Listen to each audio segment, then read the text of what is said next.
a retired homicide detective. I've interviewed thousands of people, from serial killers to ministers. Welcome to the interview room.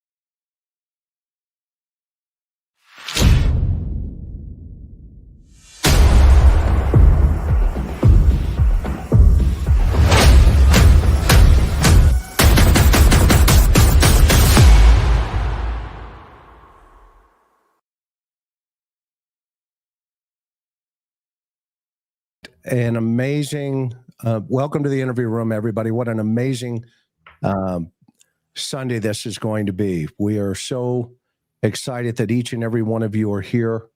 As you can tell, I have a very special guest, my dear friend and colleague, Steve Johnson, and we want to thank each and every one of you this evening, our subscribers, our Patreon members, and of course, we have the best mods here on YouTube, Teresa M, Maui Girl, Mimi J2, and our newest amazing team member, Laura Waddy.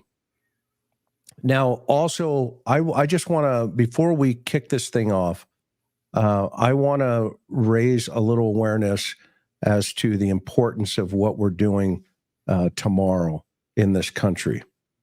It is Memorial Day, and this is a time for each and every one of us to reflect on approximately 1.1 million Americans who have given their lives in war, so that you, myself, and many millions of others in this country, approximately 356 million Americans, have this opportunity tonight to talk about the things that we're talking about. So tomorrow, reflect on our freedom, reflect on the fact that it was given to us through sacrifice and a gift. And I'm grateful to have been a son, my brother and my sister and I, of two Marines. These are my parents. My father and my mother, both in the Marine Corps, and both are buried at Section 34, 3574 is the gravesite in Arlington National Cemetery back in Arlington, Virginia. Always remember, my father fought in World War II, Korea, and Vietnam, and he instilled in each and every one of us, us as children, that he was a survivor of those wars.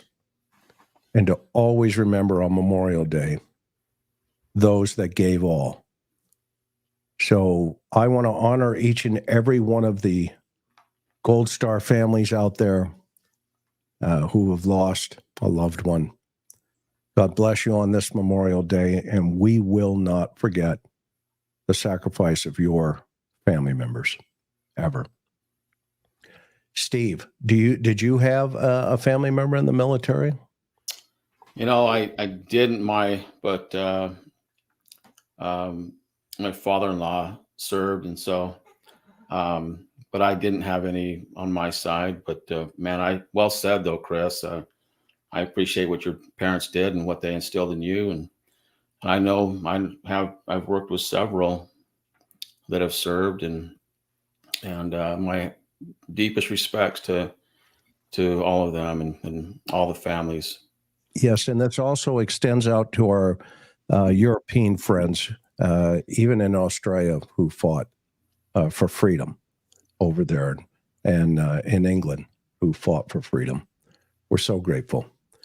Well, as you can tell, I've got a dear, dear friend here. Tonight, we're going to talk about missing Tennessee boy Sebastian Rogers. Many of you have been asking for us to weigh in on this case, so I could have thought of nobody better to talk about statement analysis than Steve Johnson. He is not only a colleague of mine on the Cold Case Foundation, but he's the managing partner and lead trainer in a company called truth2lies.com. But Steve's not only an amazing human being, he spent 28 years in law enforcement, mostly as an investigator, and he has been voir dired in many court situations as an expert interviewer, and he's a certified statement analyst and has expertise in identifying deception, latent content, which is information hiding in plain sight. And tonight he's given us a little thing. He trains civilians too for corporate America. And he said, if you use this code that I just put into the chat, you will get a discount on some of his civilian training. But he also trains law enforcement from all around the world on how to the psychological profile and verbal and written statements. And so I find that really fascinating that, information hiding in plain sight. I've always loved that. He's also a certified handwriting analyst and a certified voice stress analyst, which is a CVSA.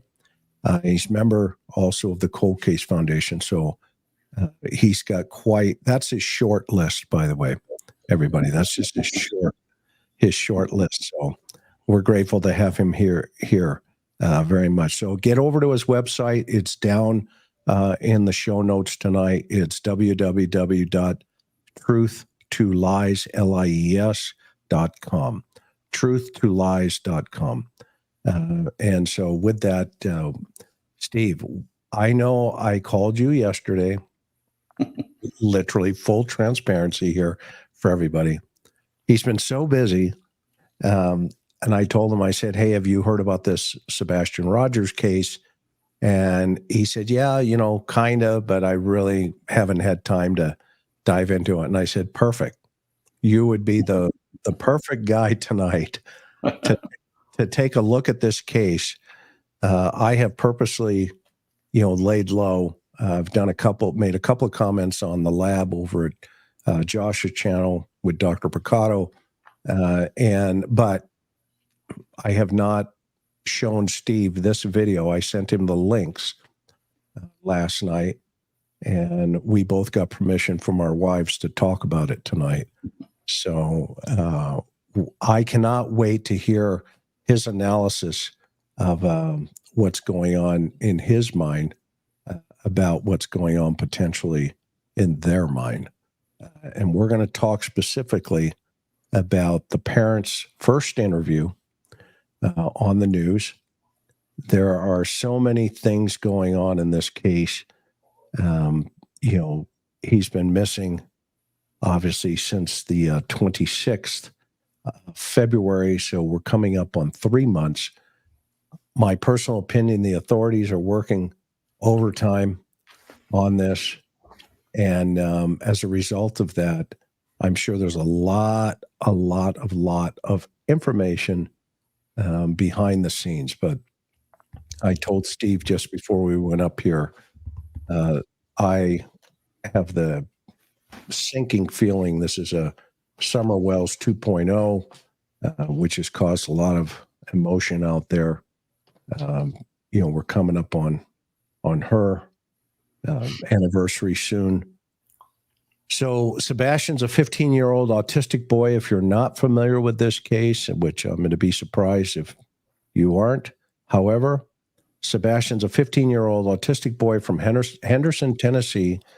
He was last seen by his biological mother, Katie Proudfoot, and stepfather, Chris Proudfoot, before going to bed. Katie said she heard a thud from her son's room around 10 p.m., and she told him to go to sleep. She told the police the next morning she went to wake her son up. but found he was not in his bed. After searching the house, she called the police. That's kind of been backwards on a couple of statements. But Sebastian had been seen early in the day in Henderson wearing a black sweatshirt, black sweatpants, and glasses. The authorities have been working on this nonstop. They started an extensive search, including canine officers, horseback, drones, and helicopters. And they also drained a pond near his home, but nothing was found. Search dogs have not picked up a scent for Sebastian, according to some of the reports. And this was the most interesting one. Authorities searched a landfill in Kentucky where the family's trash had been taken, but nothing turned up. So on March 4th, the teen's mom and stepfather gave an interview to TV News approximately 8 days after Sebastian's disappearance. And that news outlet footage is what we're going to analyze tonight. So it appears to show some activity around 3 a.m, according to some reports, but those lights have, there were some lights behind the house, flashlights or something, but those have been attributed to potentially a trash truck in the neighborhood right behind the house as he was coming through and picking up items. But the authorities have not come out with information additionally about those lights, but they're saying they've taken it off the table. What they haven't taken off the table is that, quote, no one has been cleared. Not cleared anyone, quote unquote. So the authorities are working hard. TBI, Secret Service, a variety of resources have been put into this. And I have to say, it sounds like summer 2.0. So that's the gist of it.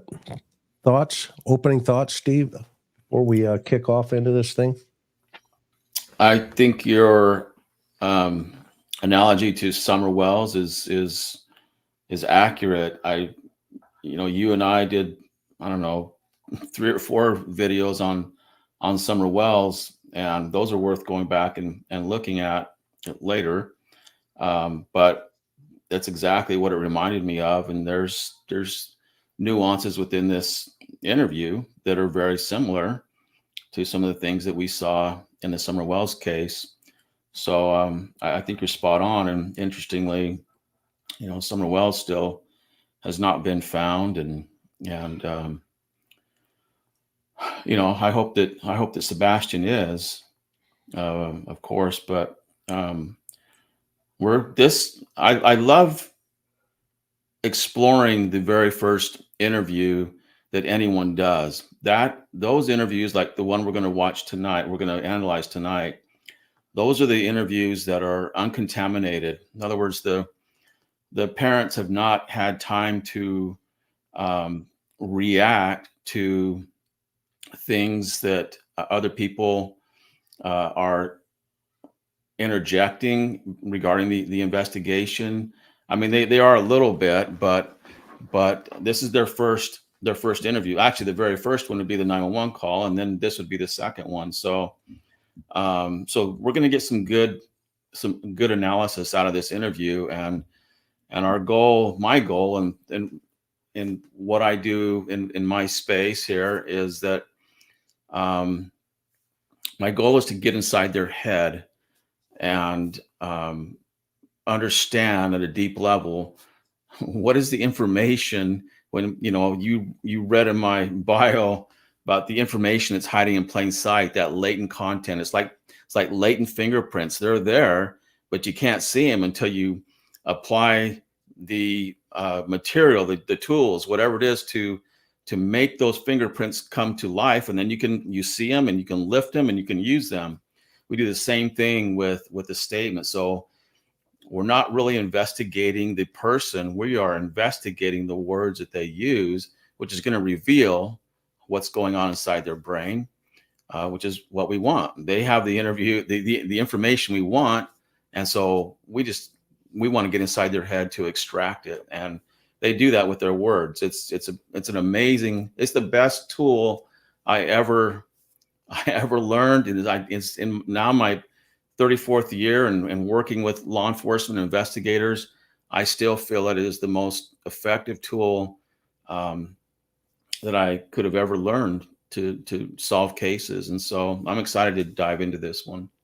Awesome. So if you were, let's say an agency called you in, walk people through how that happens.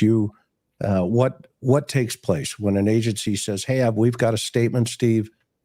Can you walk us through this? Tell us what you think." Yeah. I've worked on several cases for agencies, cold cases and current cases. And when the agency calls me, they can get a hold of me through my website. Or I'm not hard to find, and so when the agency gets a hold of me, typically it's either a 911 call they want analyzed, or actually quite often it's an interview. And I've done this for police investigators. I've done it for prosecutors, for defense attorneys. I've civil attorneys, corporate. We use this also in the hiring process to hire the right person. And so they, depending on the job that's being applied for, we want a certain type of individual. And so what we'll do is in the hiring process, I'll look at the application that I help them write, and then we get the application back. I'll look over that. For police agencies, I'll ask for, typically, if it's available, the audio or video of the interview or the 911 call, and I'll transcribe that and really pick it apart, very similar to what we're going to do here, but in more detail. Obviously, we only have so much time tonight, but it's very effective, hugely effective. And Chris, we've worked together on some cases with the Cold Case Foundation, and we've used this for numerous cases. So We just did last week. Just last week, yeah. So, okay, so let's get started. Our way of doing this, guys and gals, and friends and neighbors, is I like to let Steve listen. He'll say, "Stop," we'll go back if he wants us to go back. And then we get to pick his brain a little bit and see, what's coming out there and what he's seeing that we may or may not be seeing. So, you ready, Steve? Yeah, let's go. Okay, I'm going to put the video up here and we'll start. First, just express, I can't even imagine as a parent what you two are going through. How would you describe the situation right now? How are you coping?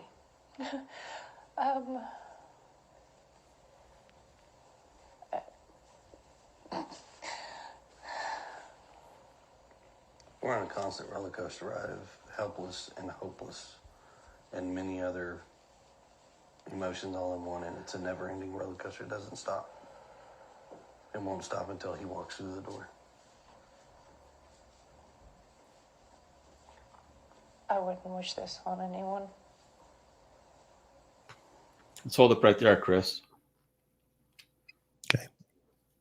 Okay, so a couple things.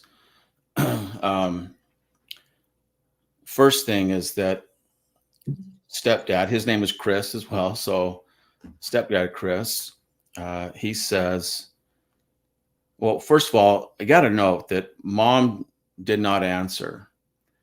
And I'm wanting to hear certain things from mom as a biological mother. I want to hear right away her expression of concern about her son and what he is experiencing at this time. He's been missing for 8 days. And I know that the reporter, she targeted, that question to what they have been feeling, but the feeling of any parent, the grief over their missing child is going to override anything that they may be experiencing themselves. That feeling of what is Sebastian going through? What is he experiencing?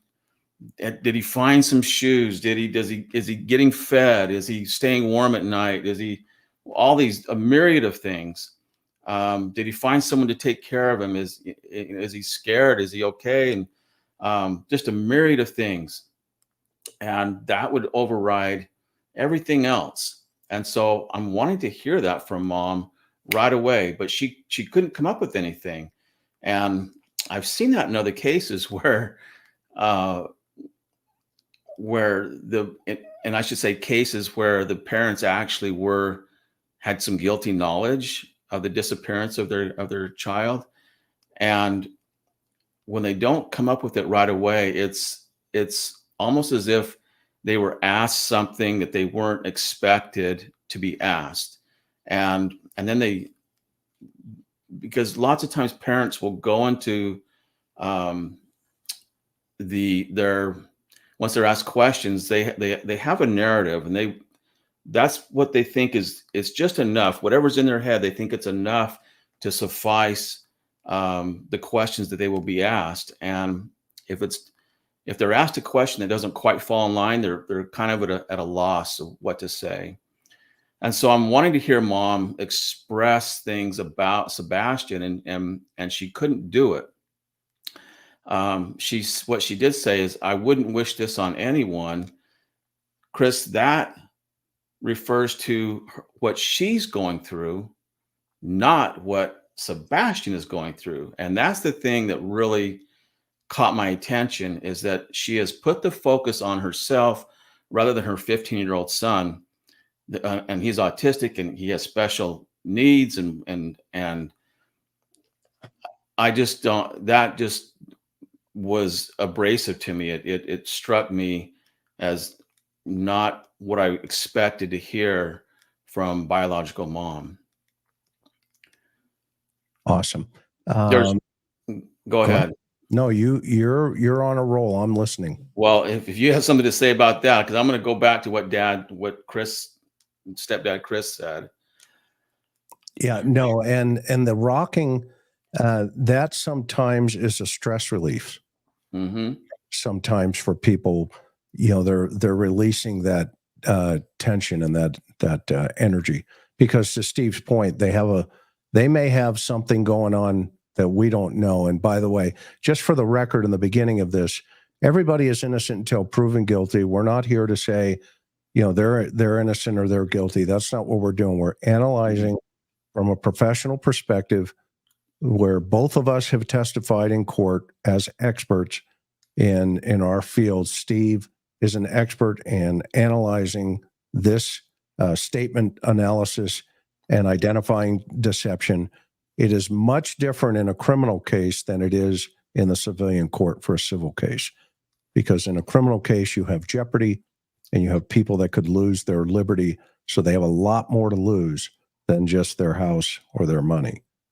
So this is a different type of analysis that we're looking at.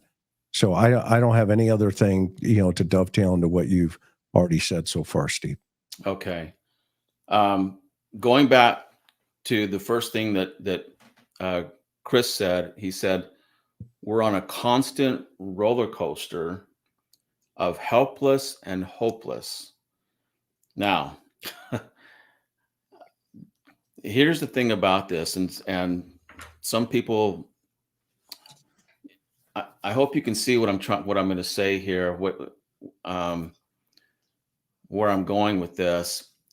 That is a portrayal of emotion such as you would read in a novel. It is something that, in other words, something that I don't expect to come from a de facto innocent parent. It is something that would be said to cover, because to cover up some some guilty knowledge, let's say. It is something that appeals to the emotion of the listener, of the interviewer, of everyone out there listening to the news. Chris is appealing to that emotion. And I almost feel bad calling him Chris, because I like you so much, and I'm saying Chris, You, and I'm referring to this guy here. So call me Mac, okay. and we'll differentiate the two of them. How about that? No, So the important thing is that the first thing that he went to was helpless and hopeless. And Chris, it's just that a de facto innocent person is going to have hope. They are going to hold out for hope. I know of cases where a child disappeared and the parents held out for hope that that child is going to return for over 20 years. And even when investigators finally discovered that the child had been murdered, the parents refused to let that into their vocabulary and declare the child deceased. For 20 years, they referred to him in the present tense and as alive and going to come back. And my point is that it's very difficult for them to let go. Now, this is a stepdad. It's easier for him to let go, for sure. And men in general can also let go easier than biological mothers can. But mom didn't answer. And so he went to helpless and hopeless.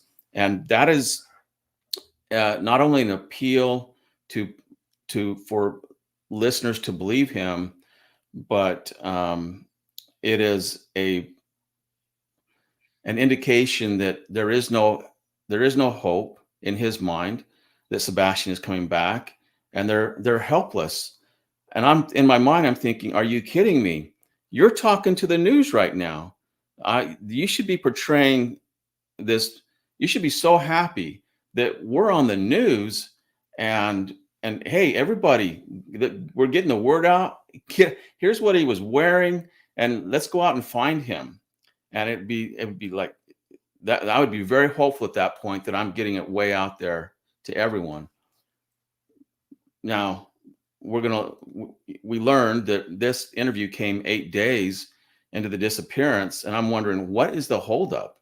Why hasn't this happened before? And it's my understanding that the parents wouldn't do an interview.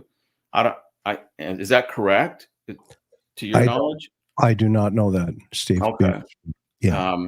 So I won't touch on that then, but I would like to see the parents right away coming out and saying, hey, our child is missing, and this is who he is, and let's get the information out. But that didn't happen. And instead, we have this portrayal of helpless and hopeless, and mom not telling us the things that a de facto innocent biological mother should be telling us about the concern over her son. Instead, she's focusing on herself. So that's what we got.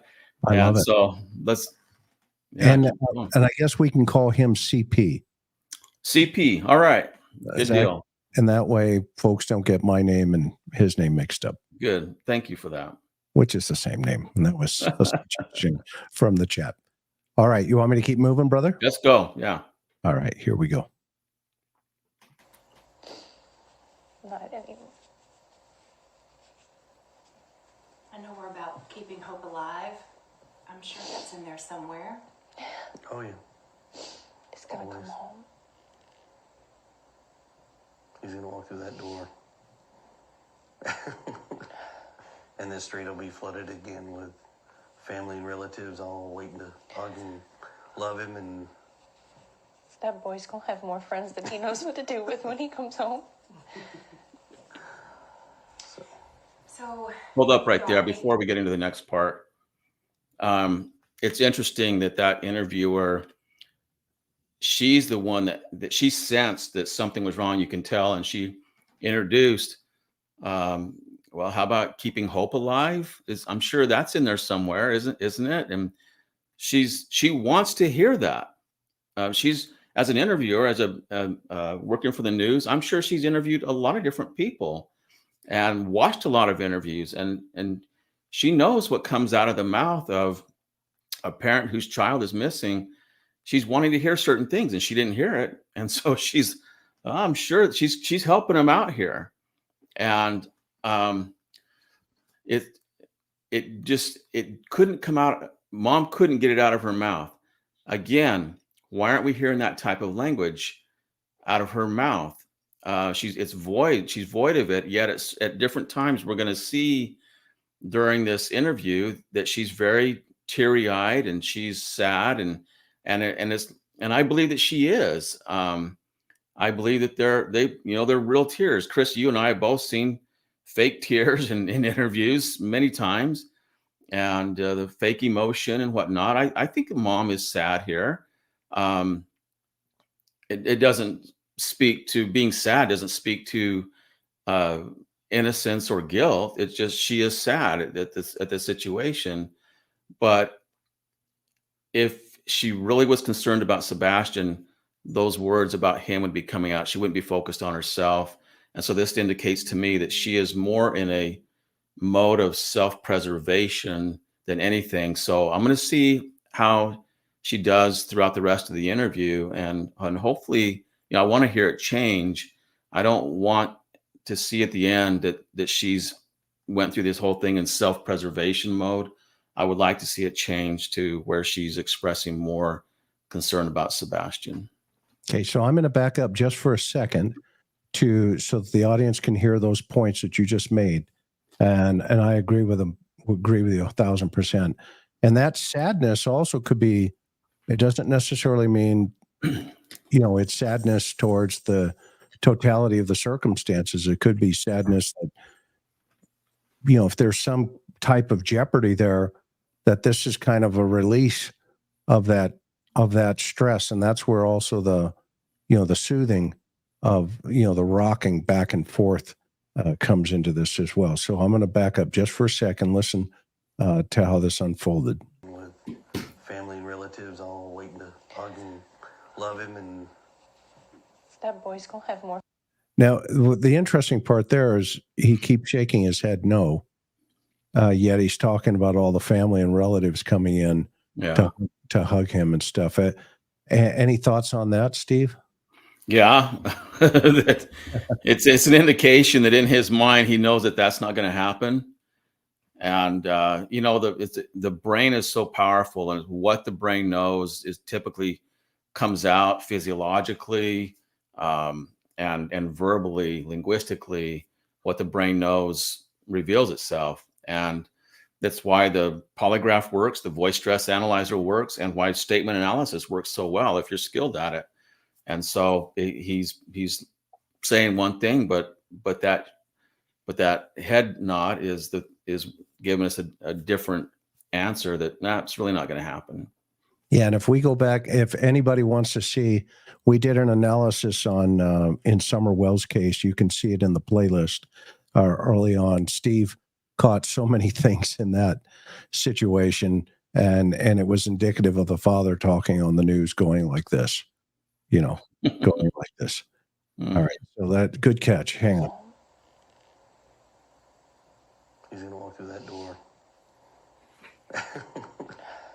And the street will be flooded again with family and relatives all waiting to hug and love him, and That boy's gonna have more friends than he knows what to do with when he comes home.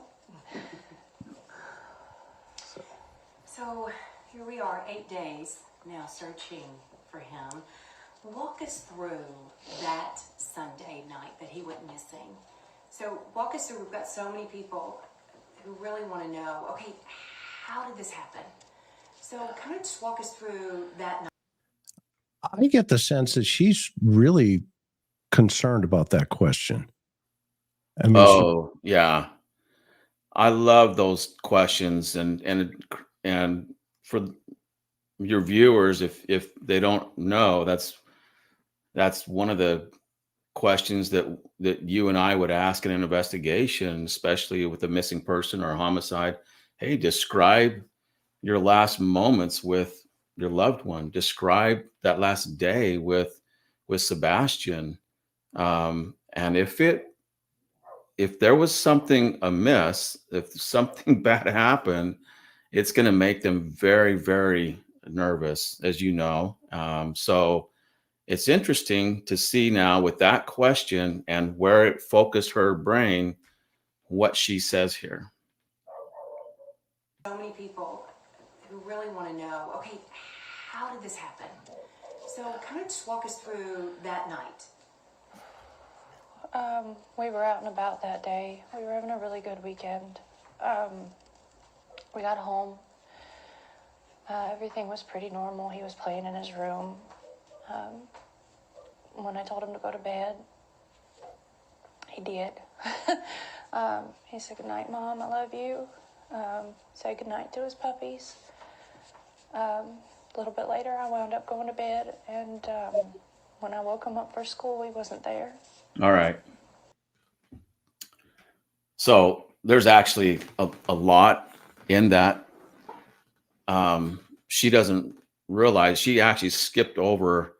I mean, she described that day and evening very succinctly, but skipping over a lot of information, what they did that day, other conversations. She didn't say a whole lot, but from in my perspective, what she did say was actually pretty revealing. So the first thing that she said was, one of the first things was that that day was pretty normal. Now,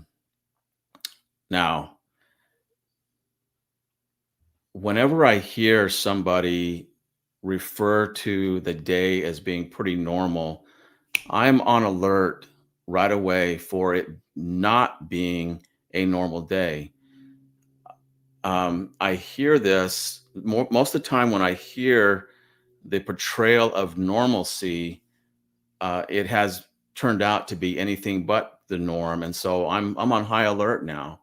Why would she say this? And I want to hear other things about in experiential language from her. We did this. We went here. We went there. I tried to get him to wear his new shirt. He didn't want to. He said, "Mom, I'm going to wear this one instead." Little things, little nuances about the day, but we didn't hear those things. She skipped over a lot of those things, which is more times than not, when somebody portrays the day as normal, it's a way of saying, "Hey, you should believe me that it was a normal day, and not ask me any details about the day. Just accept that it was a good day. It was a normal day."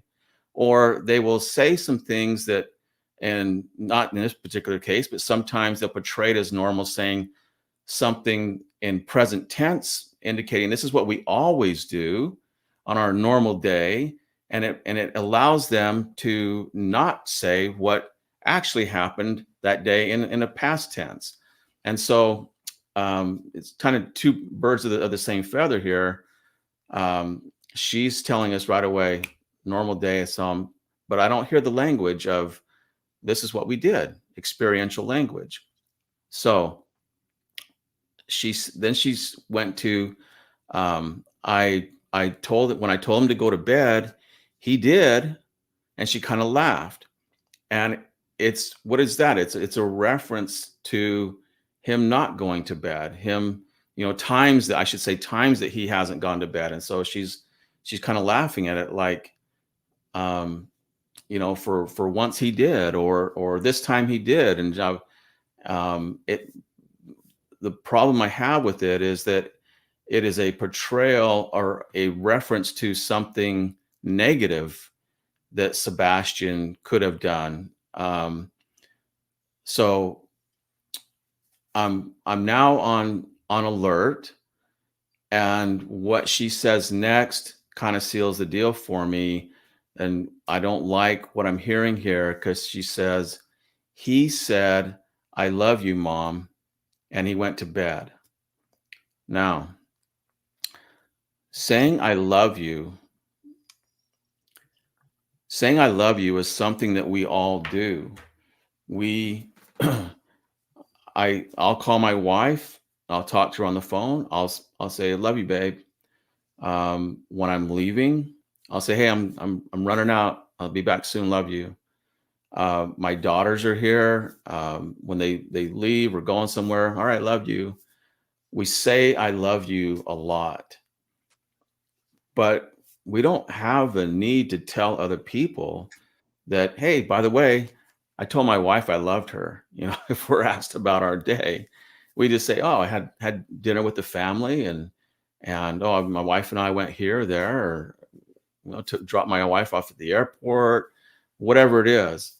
And these situations are situations where we would say I love you, but it's the need here that she has to tell the world that, hey, my son told me he loved me. So that, on top of it's a normal day and this little hint at a negative reference that sometimes Sebastian doesn't cooperate with me, doesn't do what I tell him to do, a little laugh about it. I'm now alarmed, and because more times than not, when I hear this, I love you, come out of their mouth, I know that it is often a time when, if a crime has been committed, that is typically the time that the crime was committed. This is particularly true in domestic situations such as this, domestic homicides, other situations similar to this. So I'm always on alert when I hear that the portrayal of I love you. And the other thing is that what that does is, what she's saying is, I'm such a good mother that my son told me that he loves me, and that even elevates this even more. That why the need to portray yourself as a good mom? That is something in the analysis field that we really take note of, that when there's a portrayal of being a good mom, and there are many cases. It's in the Summer Wells case, there's numerous missing person and domestic homicide type cases. We see this where there's a portrayal of being a good dad, a good mom, a good guy. And it's typically that portrayal comes around the time that if a crime was committed, the crime occurred, or right after, because they're rehabbing themselves now, linguistically, psychologically. They feel the need to rehab themselves, to make themselves look better, to feel better about the situation. And so for me, it's a pretty good indication that something nefarious, something didn't go quite right that night. And so for me, it's if something occurred, it was that night, not the next morning. So yeah, I'm concerned now at this point already. So, and everybody understands what Steve's doing here is he's kind of, this is, he's not dove into this case until tonight. I mean, this is literally the first time. So it's almost as if I wanted to present it to him in this video, just fresh off the boat, for lack of a better term. And that is such a solid point about a domestic situation for our viewers to understand. When you have the victim looking at the person potentially doing something to them, they go, but I love you. Hey, and yet they're being abused or whatever the situation is. And that's the point that Steve's making here when he heard that. And I missed it until you just pointed it out, that is such a powerful statement in context to the experience level potentially of a domestic situation going sideways. So I'm going to keep moving. Do you want me to keep moving? Yeah, let's go. Okay. So in your mind, that's usually around what time? When do you normally wake up? Around 6 o'clock? 6. So were you instantly thinking something's wrong, or were you like, he may just... Oh, one other thing I have to say about that last segment, and Mally picked it up as well, and I had her statement up there, but When I woke him up for school, he wasn't there. How do you, that statement, when I woke him up for school, he wasn't there. Well, what do you mean? Was he woken up? Was he not woken up?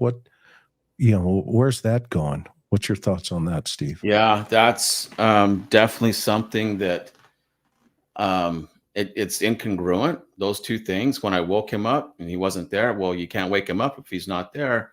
So for me, that is something that is not experiential. It's something that what happens in the brain when there's any type of deception, which if it's not experiential, then you have a form of deception because she's portraying it as experiential, as something that actually happened. But what will occur in the brain is that there's so much stress there in the brain from the deception.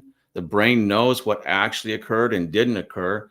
And if she's now going to try to force the opposite out of her mouth, the brain is like, hey, we know this didn't happen. And it creates this stress in the brain. It transcends the body physiologically. And what happens is linguistically, we will often hear things like this that it will sound confusing. It doesn't sound right. It doesn't flow right. It will be incongruent like her words are. And when I hear things like that, I'm thinking, wow, this is what's going on the heels of what we just talked about. And now I'm seeing this is called carryover stress. And in voice stress analysis, we would have carryover stress. She's still stressed about what she experienced that night. She's still having to answer questions about that. So she's still feeling that. And so it's coming out now, incongruent, confusion in the language, incongruency. It's classic. Must be, are you in the shower? I took a In the living second room? and walked through the house looking for him in case he'd gotten up and was trying to get breakfast or something, because he did that sometimes. About 3 minutes in, give or take, I was on the phone with my husband. I said, I can't find him. He said, what do you mean you can't find him? I said, he's not in the house.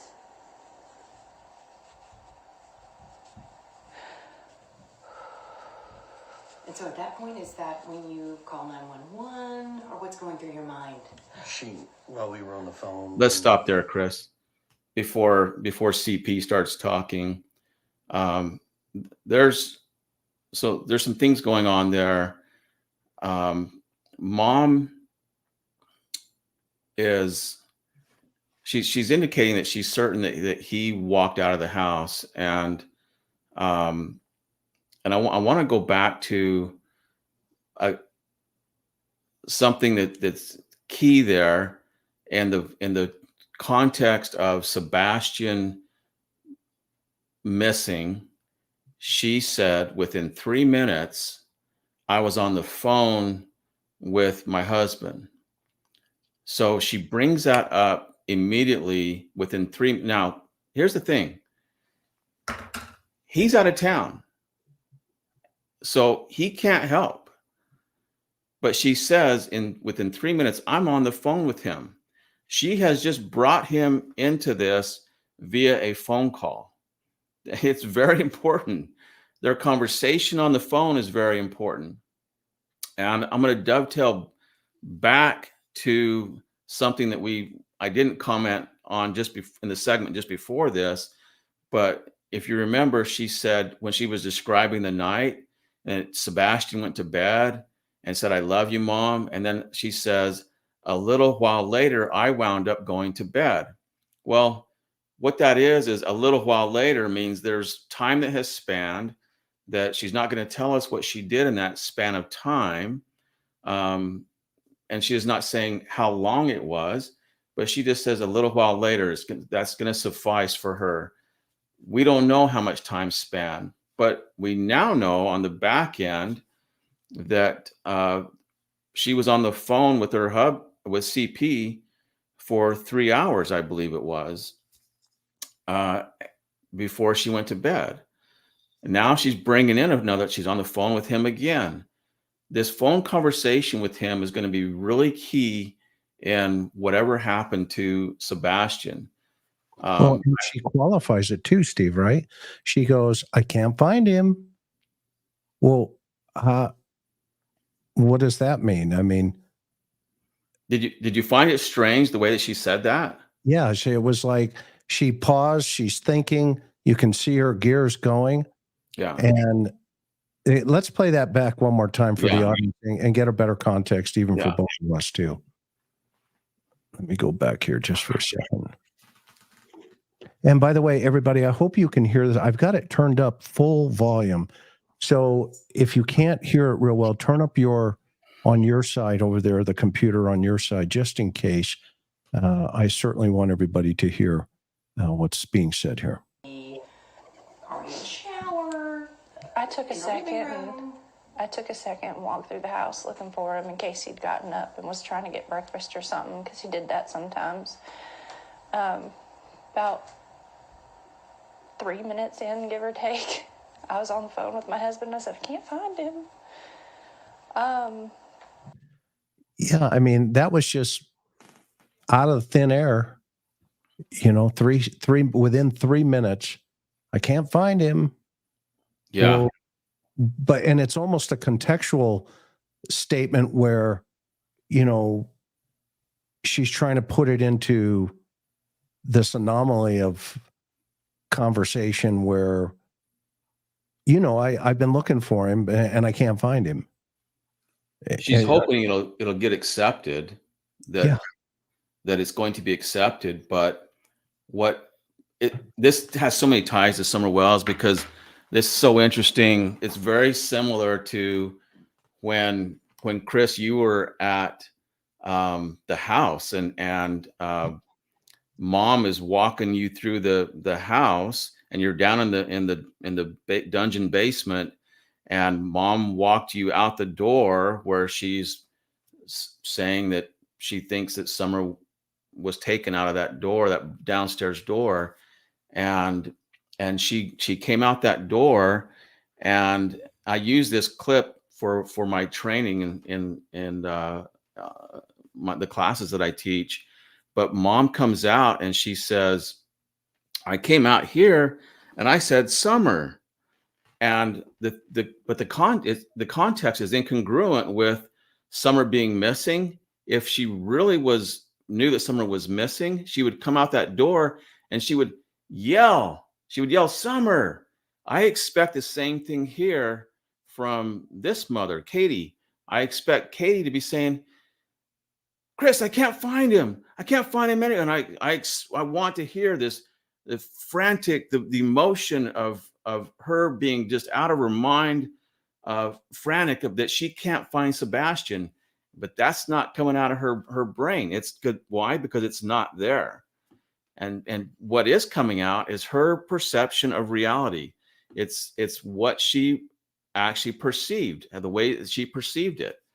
And it's like, I can't find him. It's like, oh, like it's time. It's time for the next step in this, is what I, in my head, I'm hearing, having listened to so many of these. And so it's not congruent with what a de facto innocent biological mother, what should be going through her brain, and how she should be feeling, and how she would portray that as actually as what happened. Love it. Here we go. He said, what do you mean you can't find him? I said, he's not in the house.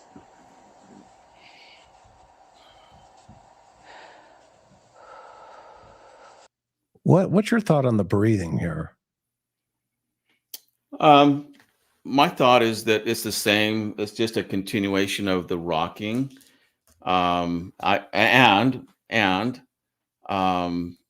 It's also a portrayal. This whole thing, I'm kind of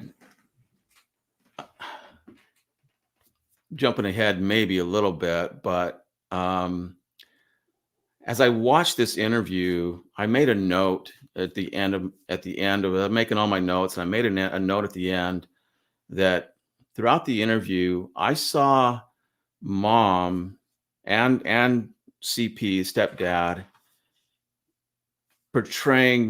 spending more of their time and emotion or energy portraying themselves as victims rather than concern over the actual victim, who is their 15-year-old autistic son.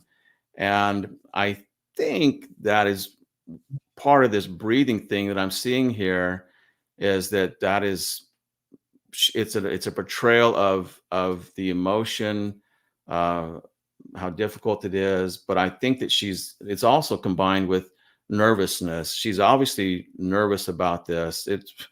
I would be, but what I want to hear is if it's actually, if she's feeling nervous or stressed about her son being gone, I should be hearing, all of us should be hearing the words that correspond to that. We're not hearing that. And so it has to be something else. And so I go to, well, what else would cause that? Well, with everything else that I'm hearing in the language, I'm thinking, this is a nervousness because she is in self-preservation mode. She is trying to not say things that she shouldn't, that might give away what she actually knows. It's just self-preservation. And so she's trying to self-soothe to keep things under control. I believe that it is nervousness, but it's not the nervousness that we should be seeing. It's self-preservation. Yeah, that's interesting. Mally again came up with another good one. It's Lamaze breathing, right? Pant, pant, blow. There you go. So interesting. All right. And so at that point, is that when you call 911, or what's going through your mind? While we were on the phone, and I was like, is he on the other side of the bed? Did he said while we were on the phone, I was there? I'm going to back that up for a second. Back that up. Yeah. Did I mishear that? Yeah. Or what's going through your mind? While we were on the phone, and I was like, is he on the other? What was that? That's a really good question. Did you hear that? Did you guys hear that? Maybe I'm hearing something that I want to hear, maybe, but everybody else weigh in. Just listen to tell me what you hear. When you call 911, or what's going through your mind? While we were on the phone, and I was like, is he on the other side of the bed? The normal places he may be. And I can't make that one out for sure. Yeah, make it out. Yeah. So, yeah. he wasn't. So I was like, okay, well, hold on a minute. And immediately after that, we called the sheriff's department. See, immediately after that, and now he joins the conversation, meaning he joins the event. Right. Yeah. That we is very strong, just like you said. He's in it. But interesting that he only puts himself in it after Sebastian is missing. Before that, she was in it. He kind of left her on her own, and now he's in it. And he said after that, we immediately called 911. And that word immediately is not necessary to say. Nobody would have thought to ask. We typically don't think to ask, did you immediately call? Because this is a missing 15-year-old autistic kid who, I mean, there's real reasons to be concerned that he's missing. Nobody would have thought to ask, did you immediately call? But he put that in there. And Chris, it's an emphasis on, look, we did exactly what we're supposed to do. We're following the rules. We're doing what we're supposed to do. And I don't like it, actually. For me, that unnecessary, the use of that unnecessary word is a convincer. It's a convincing statement in and of itself that they did what they were supposed to do. And who portrays himself as good people that are doing what they're supposed to do? Typically, it's people that have done something that they shouldn't be doing.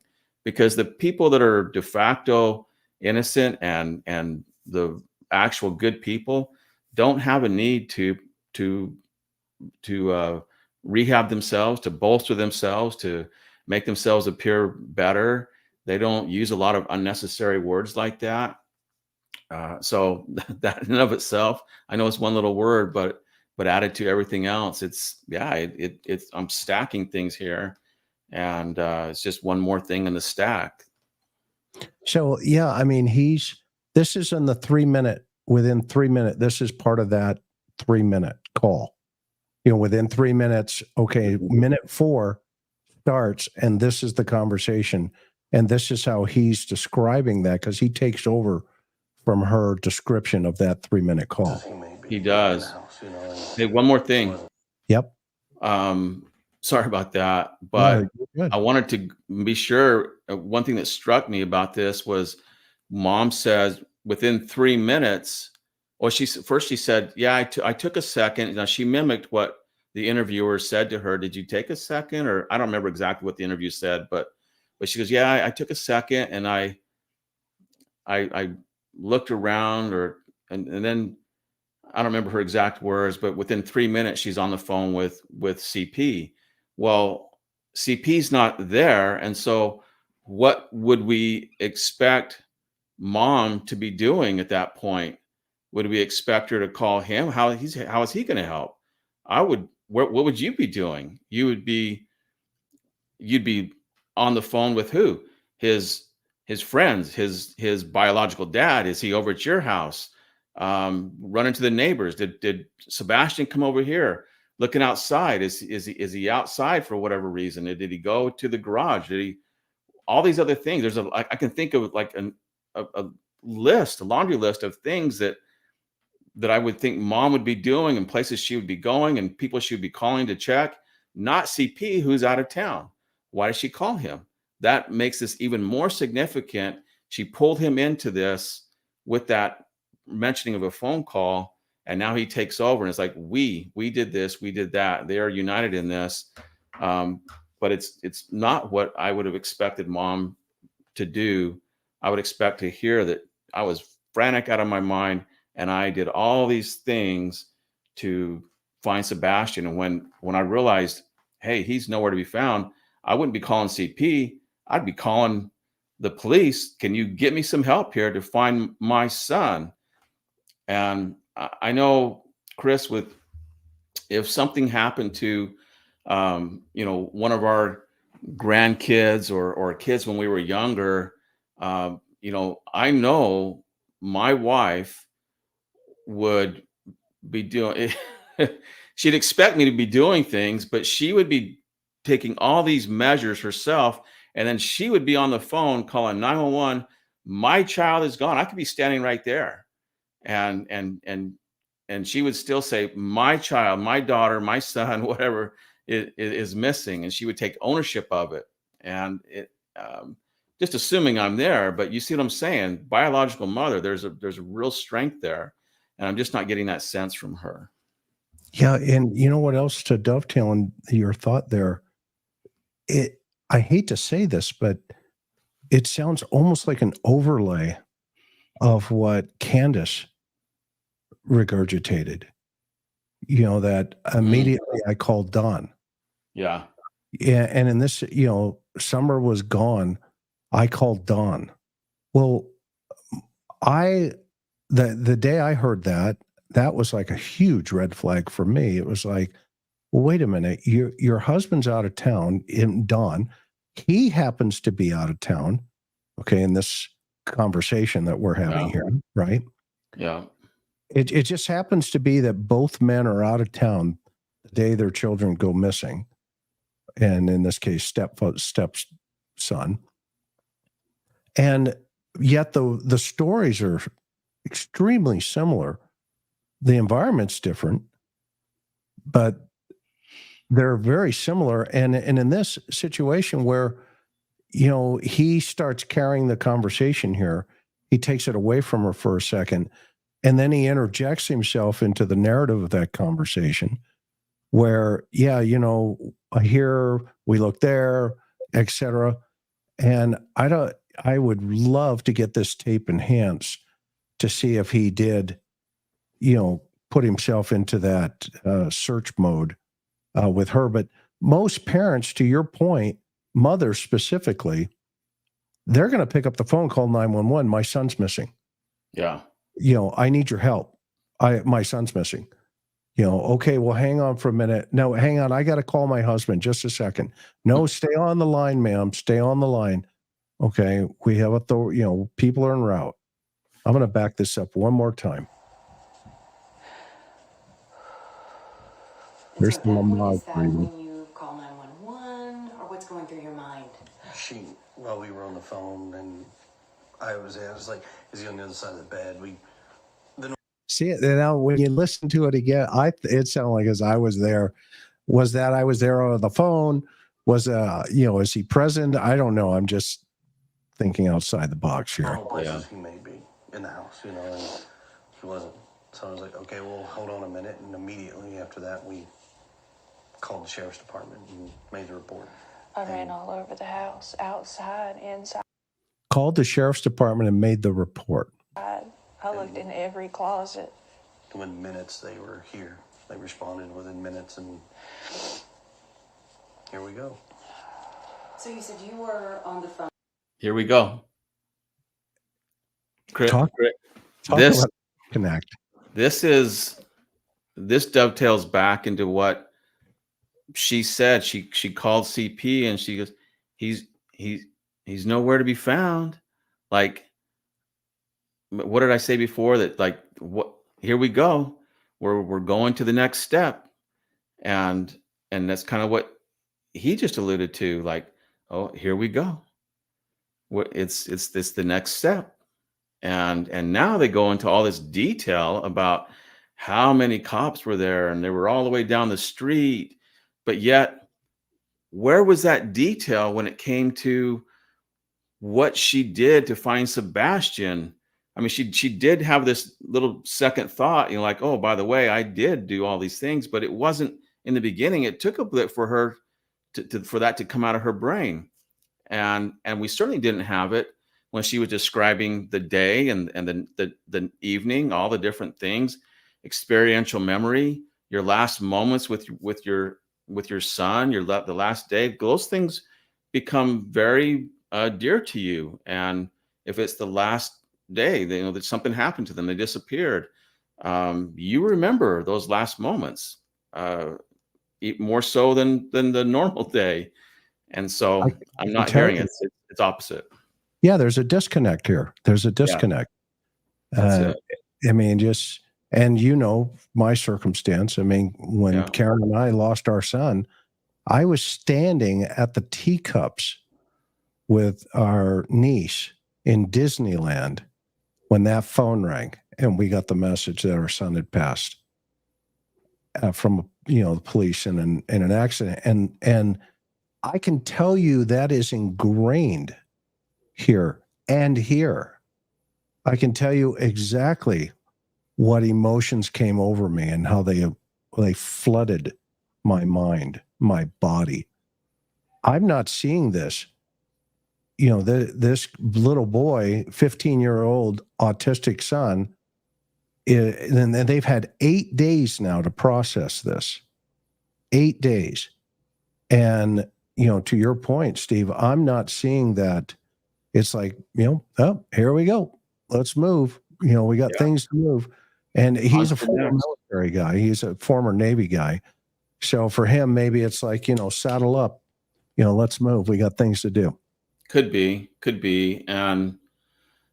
But Chris, as you're describing, you remembered you were at the teacups when you got that news.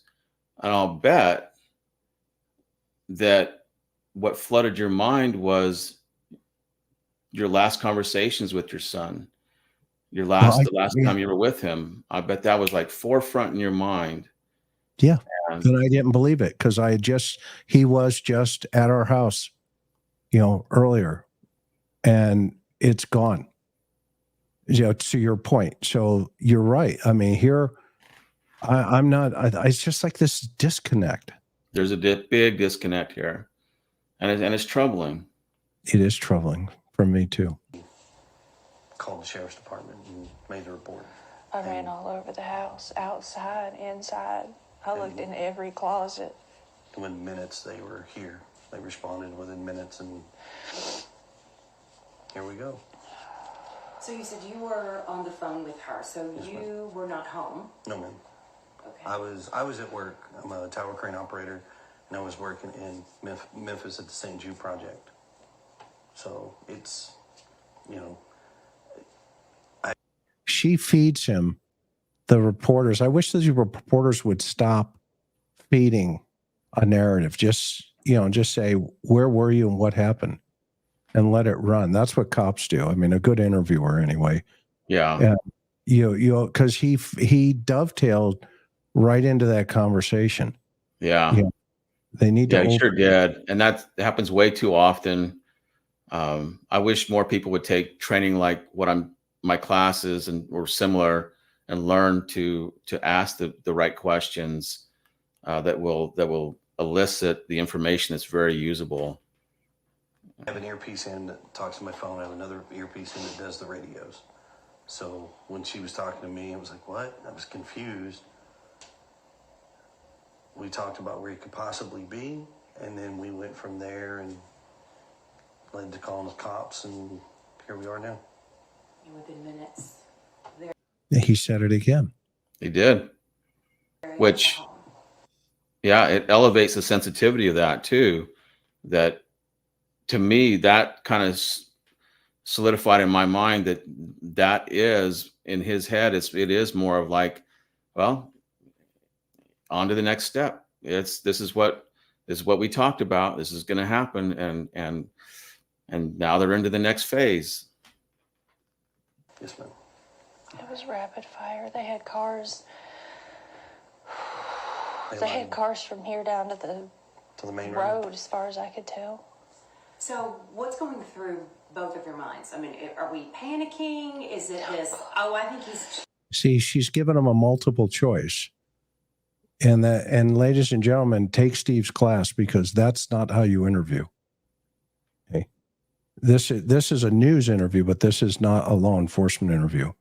So I would be real curious what they told law enforcement 8 days earlier. I guarantee you they're not going to line up. For sure. Probably at a neighbor's house, or what are you thinking? My son doesn't run. He's not a runner. He's never run away before.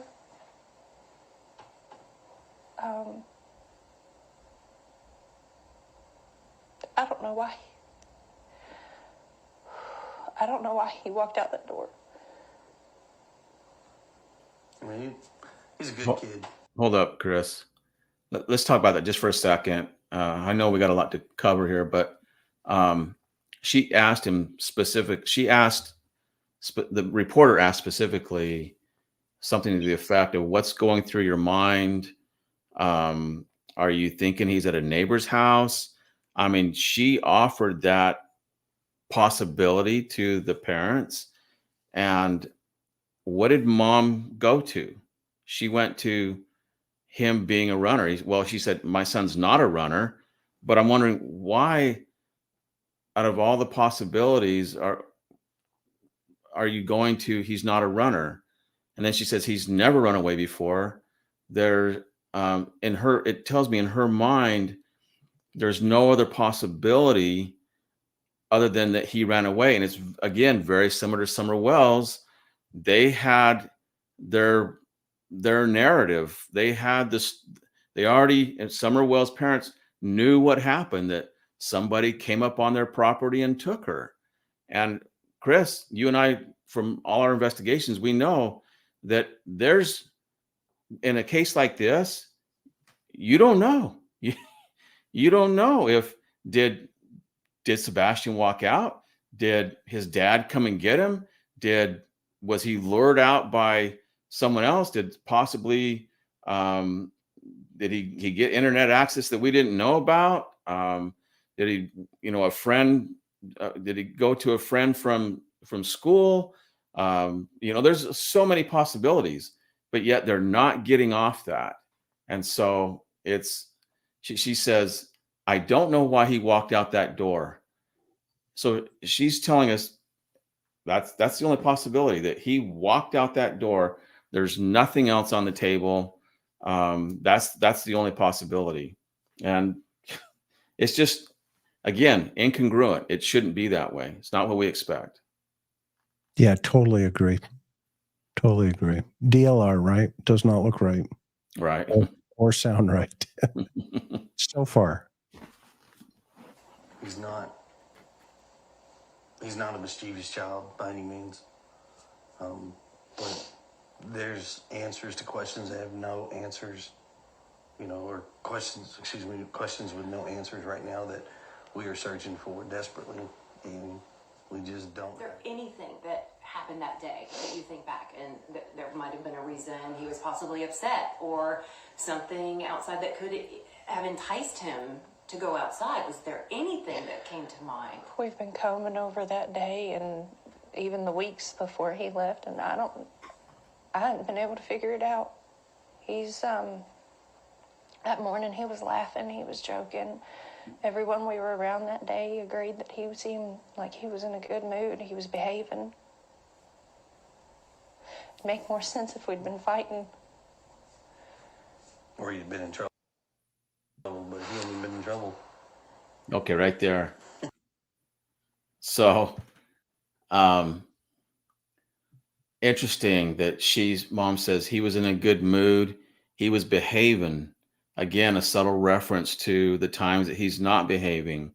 And I get it. He's a 15-year-old boy and autistic, and I'm sure it's a handful.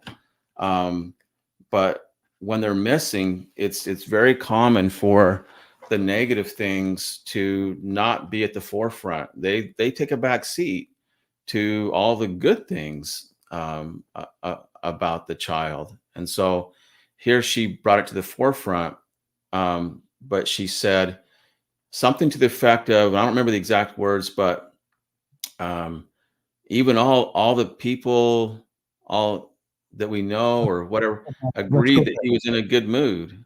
Let's go back for a second and I'll replay it for you. Okay. So we can all hear it one more time. Is that okay? Yeah. Before he left, and I hadn't been able to figure it out. He's, that morning he was laughing, he was joking.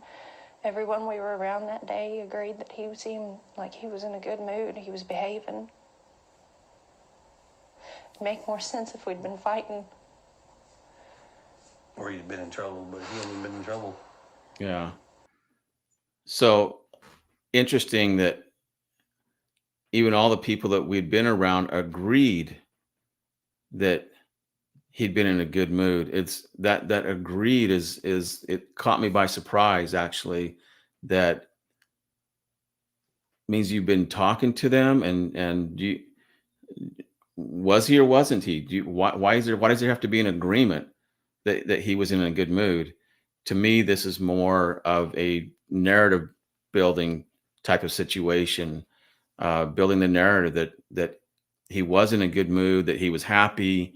That's the story they're trying to sell. The soggy bread, Chris, that they're trying to sell is that he was in such a good mood that he wouldn't leave on his own. He wouldn't walk out that door. He's not a runner. You should believe me, because even everyone that we were around agreed.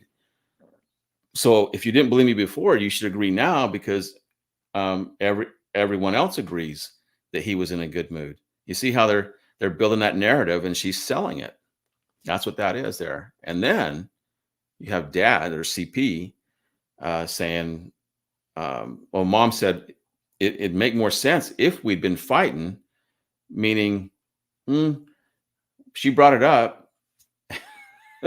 I wonder why did she bring that up? And then CP saying, or if he'd been in trouble, but he hadn't even been in trouble. And it's just a subtle reference to, hey, Sebastian gets in, we fight sometimes. He fights or he gets in trouble, and I know it's minor, but it's troubling for me in the context that he's missing. And so I know that when the kids are missing like this, those negative things take a back seat, and what comes to the forefront is all the good things about them. And you're right. This like you said, it's a disconnect, and it's troubling again. Disconnect. Yeah, and in their mind, they're projecting into his mind that Good. if he gets into trouble here, well, then we could understand him being gone. Good. Yeah, I agree. Because what they're doing, right? I mean, they're transferring Yeah. everything into Sebastian's mind of, but then they project him as, well, he doesn't get in trouble. But if he did get in trouble, we would understand him being gone here. Chris, now that you say that, I've been kind of getting this sense here that Sebastian may have got in trouble that night, may have not liked what was going on. There may have been some kind of argument or fight. It came out of their brain. They introduced it. And so that may have been the catalyst for Sebastian. If he walked out that door on his own, or they put him out the door, then it's a form of justification. And those that have guilty knowledge have to have more times than not, need to justify it. And this subtle implication or inference that Sebastian got in trouble, would fight, would misbehave, those little inferences now are becoming even stronger to me, that there's a good chance that night that she portrayed, that day she portrayed as the normal, that he was behaving. I told her I loved you, told my mom, he told me that I loved you. I love you, Mom. I'm thinking that it's probably, I'm not 100% there, Chris, but I'm pretty close, that it was probably just the opposite that night. And there was probably an argument, and it's something that didn't go well. So I still don't know. Did Sebastian walk out on his own? Was he put out? Was he taken out? I don't know. I can't say that, but I'm not liking what I'm hearing here. So, the $1 million question, why did he go? And the other $1 million question is how. What about social media? Hold on. I'm glad I think because I stopped it too. Go ahead. that should have been your tagline for this show, the $1 million question. As I heard that, I thought, well, the $1 million question is, where is he? Where is he? But Dad's $1 million question, or CP's $1 million questions are justification questions. Well, why? Why did he go? And how did he go? In his mind, there's no question of where is he? That really is the $1 million question, but not to him. It's how can we justify this? That's the $1 million question. Yeah, and the shrug, it's like, yeah, Yeah, done. yeah, okay, and here we are, after the 3-minute call, Right. Here we are. Now they're 8 days into. Well, that's the big question. Here we go. I don't like it. Yeah, same. Is there anything that, anyone he could have contacted? I understand he was somewhat of a gamer, or what was he? There was a video game he loved, right? Minecraft. He loves Minecraft. The game that he has is not online. He has the Switch. We don't, because of how social media can be, he doesn't have accessibility to communicate with folks On the internet. We have a firm belief that we just don't feel that right now that he's capable of having that kind of responsibility. Mm-hmm. So, his phone is locked down, his computers, his gaming. He doesn't have a gamer tag. He doesn't have online capabilities with games. We've combed every electronic. We've cooperated with all the authorities as far as anything they've asked us to provide, we've provided. That's an interesting statement. We've cooperated with all the authorities as far as everything they've asked. Well, okay. I was going to have you stop it there too. I'm glad you stopped, because he qualified it, just like as far as, But did that even need to be stated that we've cooperated with authorities? This is your child. Why? We all assume that you're cooperating. That only begs the question, what are you hiding? Why even introduce the possibility of a lack of cooperation? Why they need to say that? It's not necessary to say. We just expect you're cooperating. Of course you're cooperating. No one would have thought to ask. And now we're asking, wait a minute, that's a head scratcher. Is there a possibility you're not fully cooperating? And now you break it down even further, like, well, you just qualified your cooperation as far as. So it begs the question, are you hiding something? Well, and that's to dovetail into your thought. It's interesting. They go from what the likes are of the Sebastian, he likes to play Twitch, to we're cooperating with the authorities. I mean, it's almost like this, he jumped into a different train track immediately to tell everybody, well, we've let them have access to all of the information in their, our computers and his computer, et cetera, et cetera. But what's interesting is the authorities have said that nobody's been cleared. And that unfortunately includes them. And they said that at the 2-month mark. So maybe that's where the concept of as far as has a little more weight and a little more power. Maybe there's other things that there hasn't been a lot of help with. I don't know. I mean, I'm just speaking, right? I mean, you've been in this situation 100 times where we've talked to folks that have said A, B, C, and D, and it's E, F, and G, and you go, well, Right.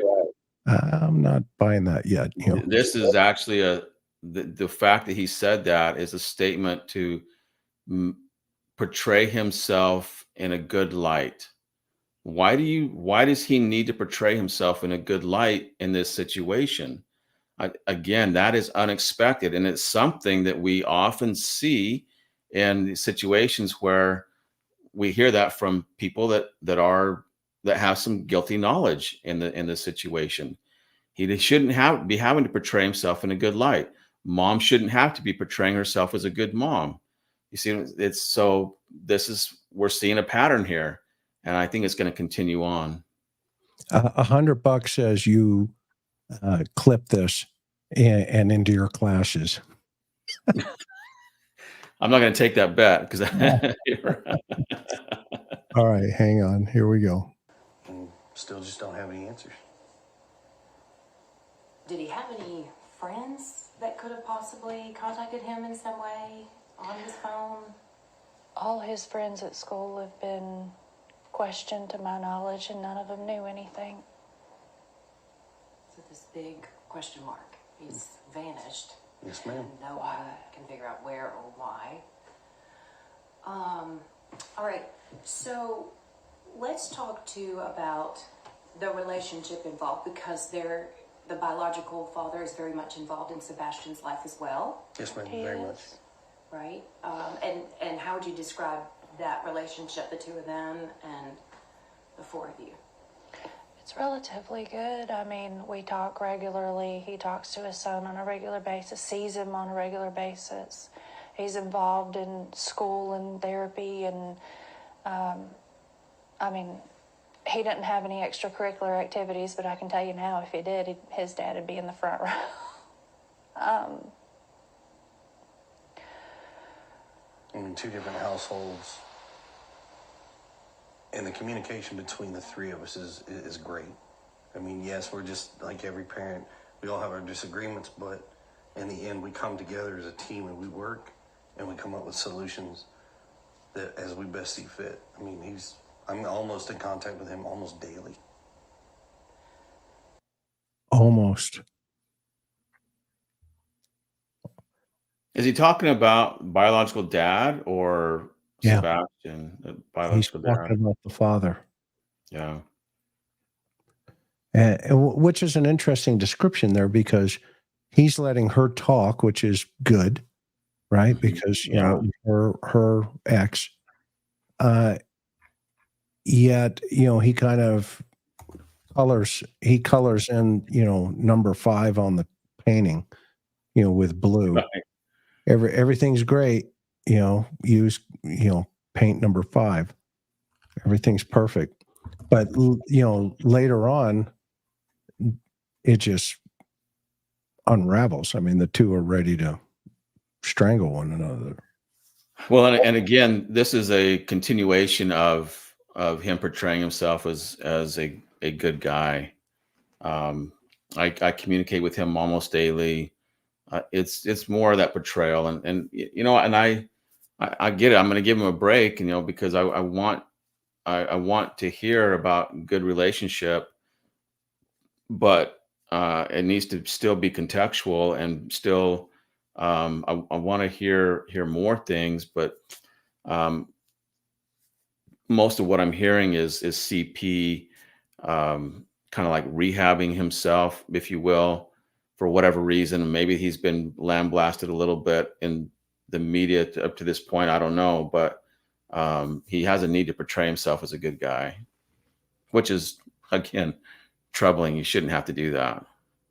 Yeah, the whole clarity of focus, to your point, should be on Sebastian. I mean, what the heck is going on here? There's not this, 8 days later, it's almost as if it's like, okay. I mean, 8 days later, and, and I've, in our situation, and I only speak from personal experience of, I can't believe this. This can't be happening. Right. It's like this fog of life, and here it's like, yeah, all of his friends have been interviewed, nothing. We turned over, blah, blah, blah. I don't know. I love the soggy bread. I'm not buying any soggy bread right now. Right. I think we have a soggy bread emoji too, everybody. Let's talk about Sebastian. And she keeps feeding them a narrative. Yeah. The reporter. I don't know if she's doing it because she's sensing that she's not getting the right information, or if she's doing it to try to save the interview. I don't know. I would love to talk to her about that, but she's definitely feeding them, and she's adding a level of contamination to their answers. But yet, even with that contamination, we're still getting some great information as far as finding out what's going on inside their brain, what's up there. But yeah, in a good interviewer should not be feeding. It's something that law enforcement should never do. I get it a little bit more when it's media and they have to keep things going, make the show, the interview a little sexy, if you will, appealing. And so she's trying to save it, I think. But I get the sense that she's not hearing what she wants to hear from parents of an autistic child that's missing. So Ava says that she lives in the neighborhood. I don't have a confirmation on that, but I believe you, Ava, if that's what you say. That would be also interesting. But here's the good news: is they were interviewed by the police long before the reporter. So hopefully they're taking notes. Yeah, for sure. About Sebastian, how would you describe him? Sweet, stubborn. He loves to help. He loves running, and he loves to play his games and his fidgets and Uno. Lord, that's one of his favorite games right now. Favorite color is green. Does he love music? Oh, God, he loves music. An eclectic taste. Eclectic. I mean, from, as everybody knows, Eye of the Tiger to Eddie Vedder. Oh yeah. Oh yeah. So we got Pearl Jam on one hand, we've got Survivor on the other over here, we've got Taylor Swift, and He's got a big crush on her. I mean, country, rock. No classic. hip hop. We don't allow the hip hop. Well, he doesn't really Well, get I say into it rap and anyways. things. You mentioned he loved running. So did he love the outdoors at all? I mean, would something outside that was somewhat outdoorsy be enticing to So- him or pull him outdoors? He loves, like, when we were in California and the school had this lap thing to gain money. It was a fundraiser. And every year he was, I did this many laps. I did this many laps. I mean, I've got T-shirts where they would write on his back. Every time the kids went around, they'd mark a mark on the back and they'd keep running. And he just had marks all the way across his back. He likes playgrounds. He hates being dirty. He don't like being dirty. Yeah, he's not your tomboy style child where he goes outside and plays in the mud. He loves animals, but he's terrified of bugs. Oh yeah. Wow. Okay. I mean, Yeah. even a fly, and he's like, oh! Let's talk too, because he's highly functioning. I know you all have described him as having a form of autism, He does. but just describe that to our viewers too, as far as his way of thinking of things and maybe how determined he was about certain things or his mindset. He He's got a stubborn mindset. If he believes it's this, he gets on a one-man track, and he is just on it, and he is all about it. but I mean, he's very smart. He's I mean, not- he can play chess. He can beat adults in chess. So Wow. he's he loves playing games. What about navigation? Like, did he have a sense of direction? Do you think he could have possibly even hitched a ride or gotten a ride on a bus or some sort of transportation? that is a speculation that we don't have an answer for. Just directionally, he knows he could guide you from our house to his dad's house. Yeah. He could get from like this house. I think he can make it up to Culver's ice cream. He can go to Culver's. Oh, that boy loves He a knows malt. where Culver's is because Culver's has malt. He loves malt, extra malt. Every time, extra malt. Now, how far away does his dad live? Clarksville. His dad lives up by Clarksville. So he could guide someone all the way to Clarksville. Mm-hmm. Oh, wow. Okay. So a pretty keen sense of direction, at least with certain things. Familiar routes. Yes. Familiar routes. Okay. Familiar I mean, routes. if I took him another route going He this way, takes he would it. not know it. He goes up there so often that he knows how to get to his daddy's. We know that. His dad works with him as far as, oh, we're going this way, we're going that way, and keeps the same thing, and it works out. So, Let's talk too, because earlier, Chris, you and I were talking, and you were saying that there are a lot of people who are harassing both of you. What, if any of that, do you want to address? What do you want to say to any of these people? Just that you don't know. And I don't wish you to ever know. I would say it like this. Everybody has an opinion. You know, and it's perfectly okay to have that opinion. But you're not in this situation. You don't quite understand. I wish people would step back, take a different wide open view, and not assume what they know. It's just better to stick to the facts. If they have questions, all they have to do is ask. And I pray genuinely that no one ever goes through this. Hey, Chris, that's, I don't know, the fourth or fifth time I think that she said, you know, something to the effect of, I hope or pray that nobody ever has to go through this. And again, we've kind of talked about this before, but it is focus on herself and not Sebastian and what he's going through. So it's just, that's kind of like, because she keeps repeating it, it's, to me, that is what she has in her head is what is the soggy bread that people are going to buy, the reporter's going to buy. It's going to sell her emotion And so she keeps repeating it, but it's void of what Sebastian is experiencing. I still haven't heard that.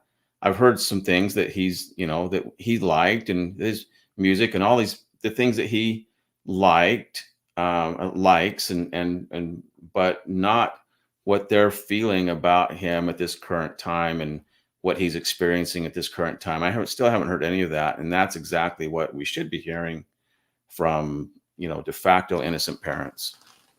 Well, and I I agree with you 1,000% because what they're doing is they're buying empathy from the story Yeah. to the community. It's like, I mean, how many times have we had that guy walk in, with a buddy and say, Hank, wait here. I'm going to go talk to the detectives. And then in the middle of the interview, Hank says, or the interviewee turns and says, well, if you don't believe me, go ask Hank. He's Right. he's in the living room. And so what he's doing, and just my opinion at this point, she's buying empathy to everybody watching this story to say, you see, there's nothing to see here. Nothing to see here. Move along. Everything is cool. But to your point, what she's not doing is, my son left the house without his shoes. He's on the scale, the spectrum. He has autism. I'm just afraid. I'm scared what he may be experiencing. I don't know how to deal with this, and that is the emotion that you get when it's more in line with, the car on the right side of the road and there's no line for the collision. For sure. Good way to put it. Again, and once again, very similar to what we heard in the Summer Wells case. Almost verbatim. I mean, it's kind of scary, to be honest with you. I know this is going to sound crazy, and I'm sure the trolls will take it. I'm wondering if they watch some of that. I was thinking that earlier. I was wondering that same thing. I just didn't say it, but I wondered the same thing. You would think if they watched some of that they would have learned how not to do things. But human nature is a funny thing, in that even people that, well, let's say, I'll mention this once in a while in my classes, that I'm teaching you about detecting deception and other information in the language. And even those that learn how to detect deception, they can't stop it in themselves. So even someone that's trained, they go out and commit a crime, they some kind of infraction or whatever, and then they're questioned about it, because that human nature is so it's so strong in the way the brain works, that the same thing is going to come out of their mouth. They're going to give away all the same clues of deception. They're going to say all the same things as the people that they've been studying how to detect deception. You can't stop it. It's just the way that the brain works. And so here we go. Even if they have studied it, they can't change it. They can't change the narrative. They don't know how to. Yeah. And very few do. And it's very difficult to actually change the story enough to make it believable. They can't do it. Oh, here's an interesting comment. In their very last YouTube interview, they mentioned summer many times. Oh, well, no kidding. Wouldn't that be interesting, right? Wow. I wonder what the context is. Is it, and they went through it too? Let's see here. Katie elbows Chris when he's talking about bio father. Yeah, interesting. Huh. We all love Sebastian. Thank you. Absolutely. Let's keep moving here. Let's go. Just be kind to people. I mean, it's real simple. There are some people who have been talking, because I know this is part of the harassment. Is there anything you want to address about this child custody situation with the previous? So I have a current case that is ongoing in another state. We've requested that case to be sealed because there are some individuals who have taken upon themselves to put stuff out there that they don't quite know, which all they have to do is ask, I'll tell you.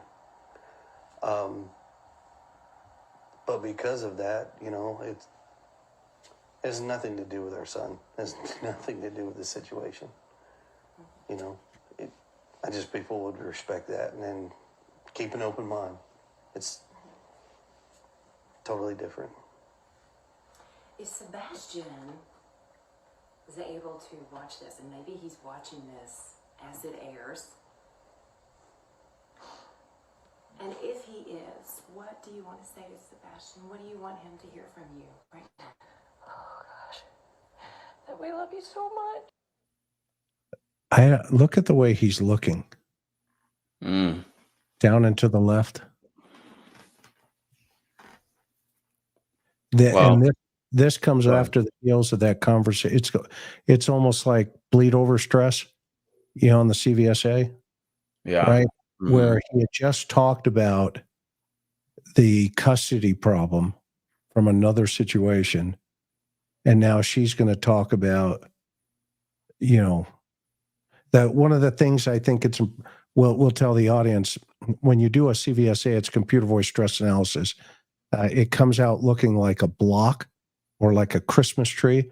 And on the second question, which would be a honest answer, is your name Chris McDonough?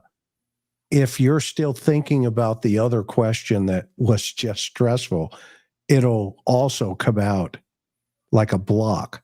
So we call that bleed over. And I think he's kind of like, I didn't like that question now that it's out there, and she's going to pick up on Sebastian here. Yeah. Chris, hold on though. There's something very important though. Yeah, I missed it. This is biological mom, and reporter just asked, what do you want to say to Sebastian? What do you want him to hear if he watches this? Now, remember when I referred back to what my wife would say if something happened and she would say, my daughter is missing, my granddaughter is missing, my grandson, she would take ownership. Well, listen to what she said. She didn't say to Sebastian, I love you. She included CP. She said, we love you. And what this is it's something that I don't expect to hear from biological mom. I want bio mom to say, honey, I love you, and come back and you know, loving mom. And he's going to come home to loving mom, but she is aligning herself with CP, with her husband. He's the stepdad.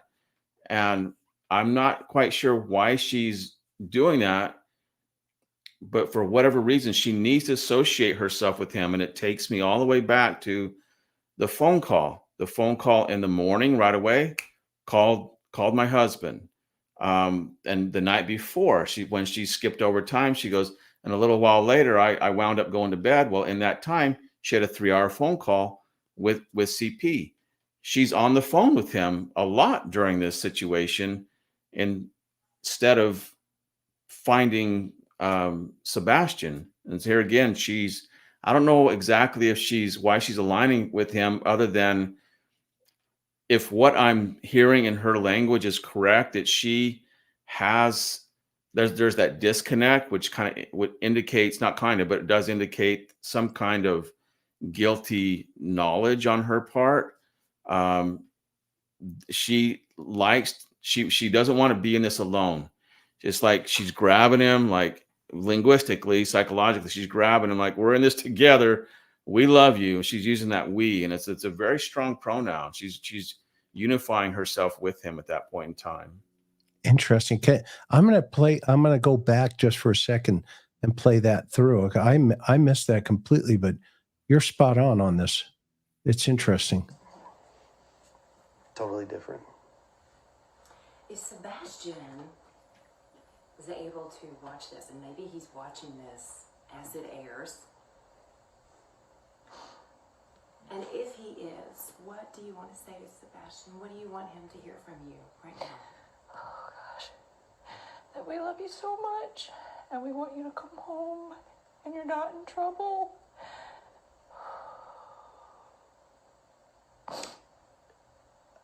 I guarantee you he is loved. And trust me, the open arms are waiting for him to come home.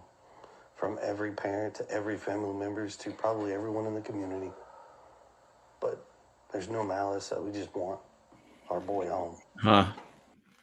So somehow we missed the we thing again, but what he just said there, it struck me too, is why does he have to guarantee that he's loved? That's more of that language is there to convince. It's like, well, of course he's loved. We expect him to be loved.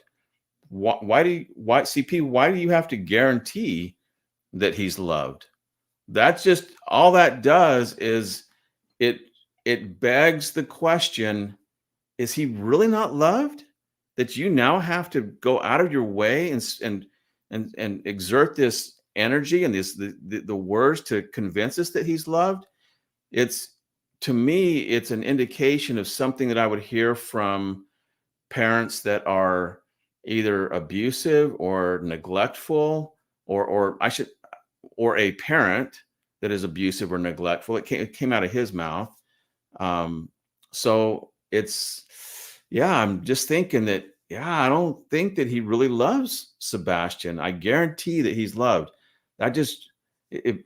For me, it screams out, there's a good chance that he's not loved. And on top of that, everything that came before this, Chris, him portraying himself as the good guy, mom being in self-preservation mode, portraying herself as a good mom.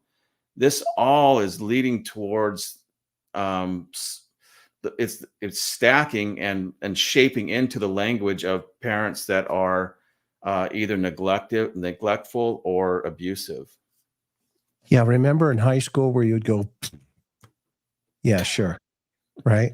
I love that part where this is such a serious question about what do you want if he's listening, and the response is, I love this part. Hang on. Yes, no sense. I'm going to go back a little bit more real fast. Do is ask, I'll tell you.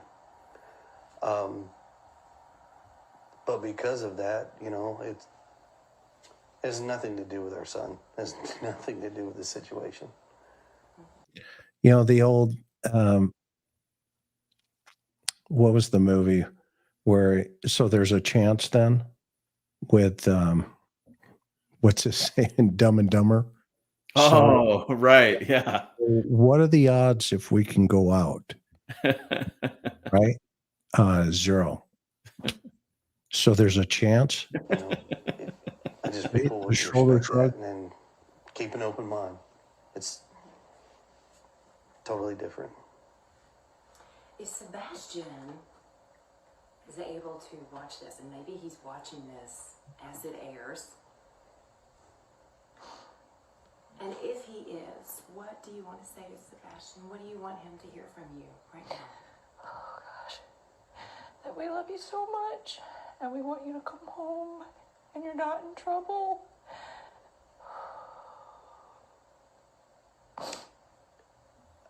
I guarantee you he is loved. And trust me, the open arms are waiting for him to come home. Yeah, I missed that. Every parent to every family members to probably everyone in the community. But there's no malice that we just want our boy. I mean, why such the qualification, Steve? I mean, love, malice, you're not in trouble. I mean, those are 3 negatives. Yeah. To something he's asked about a positive. What do you want him to hear? Okay. And she gives 3 negatives. You're not in trouble, et cetera, et cetera. What's your take on that? Is that's what you were saying a couple of minutes? That's exactly what I was saying, and it's more indicative of abuse, abusing Sebastian in some way, and be thinking also in those terms. They brought up, I guess this is the second time now and I can understand saying, "Hey, honey, you're not in trouble. We just want you home." I get that. But when you have this in the context that with all these other things, it begs a different context. And it's more the language of abuse than it is of we love you and we just want you to come home. It's not that. It's not, we're not that. If that was the case, we'd hear it throughout in all their language, and we're not hearing it. What we're hearing is no, all these other things that are coming up. And for me, as I'm hearing the context of this, it's like, wait a minute, did he get in trouble? Did he do something he wasn't supposed to do? And there's some kind of malice, and there's was there some kind of abusive situation that went on, which I could see that would be why Sebastian might run, why they might know, because in their head it's like they know he went out that door. Was he? But I don't know that Sebastian would go out that door on his own. So was there some kind of punishment? Was that part of the conversation the night before when she's on the phone with CP for the 3 hours? And because I know already that it's probably was not the normal day. She doesn't remember those. She can't articulate linguistically what happened during that normal day. All those things that you would remember, the last moments, she can't articulate those things. Why? Because she doesn't. They're the things that it's opposite of a loving situation, the opposite of a normal day. Instead, she's trying to convince that it was. And so I'm wondering now, was there some kind of, the CP tell her, hey, do this to quell the situation, make him behave. And, I don't know. It's just pure speculation at my point on my part at this point. But that certainly could be a reason for Sebastian leaving. If there was something abusive going on there, and when I say abusive, I mean, there's different levels of abuse, and for a child with autism, it might only take a minor incident of abuse that makes him think, hey, I'm not staying here. I'm, to be afraid enough that he goes out the door despite. But I don't think in my mind, as I say that, I'm like, no, I don't think he would do that, because he's afraid of the dark. He doesn't like being dirty. He's going out without his shoes. He's afraid of bugs. That doesn't make sense. So if he went out the door, and I'm pretty certain it happened at night, not in the morning. It was night. When she's saying he told me he loved me, that's probably the time that he went out that door. Whether she put him out the door to make him learn a lesson or what, I'm not quite sure, but it's shaping up to be in something like that. That's kind of what the language is saying. Well, I mean, how many times in patrol would you roll up on a call like this? And if it's a runaway, 15-year-old runaway, right?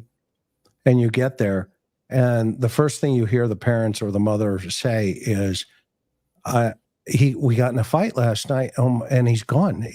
I don't know what, did I do something? And you hear this self-loathing guilt and blame that the child left the house, and in this case, that's not what's happening here. She's now reiterating, as a final or a really important statement, she's given the opportunity. What do you want him to hear? And she relays these three negatives. You're, this and that, and you're not in trouble. And it's like, man, I hope TBI, I really hope that she said to TBI in the very beginning, like we just talked about there for a moment, that, hey, at 10 o'clock, I heard a thump. I went to check him at, 6 a.m., yada, yada. I'm not going to give them any more clues, because they're going to adapt to it after this call here, or this show here this evening. I know they will, and that's the norm. And also the other thing too is, you mentioned that she heard a thump at 10 p.m. It's interesting because it's very, very common for a guilty mind to incorporate some portion of the crime, and to put themselves at the scene, to put themselves on the road, to put themselves to they heard that, and it's more times than not, it's something that it was spoken or heard, but or seen. I'm sorry, seen or heard, and this is the she heard something, and I can't tell you how many times that a guilty mind has linguistically then put themselves in the moment of the crime by saying, I heard something or I saw something. Yeah. So I think that that's what's going on there. That 10 o'clock time frame is, I think, going to be pretty key. I'm leaning more towards, I'm not going to give an opinion yet, but I'm leaning more towards the mom than the stepdad here for a moment. Not that I'm saying, not that they couldn't have done. I think she could have done something independent of him at this point. And if I was investigating this case, my opinion would be at this point, I'm going to really focus on mom for a minute here. Mm-hmm.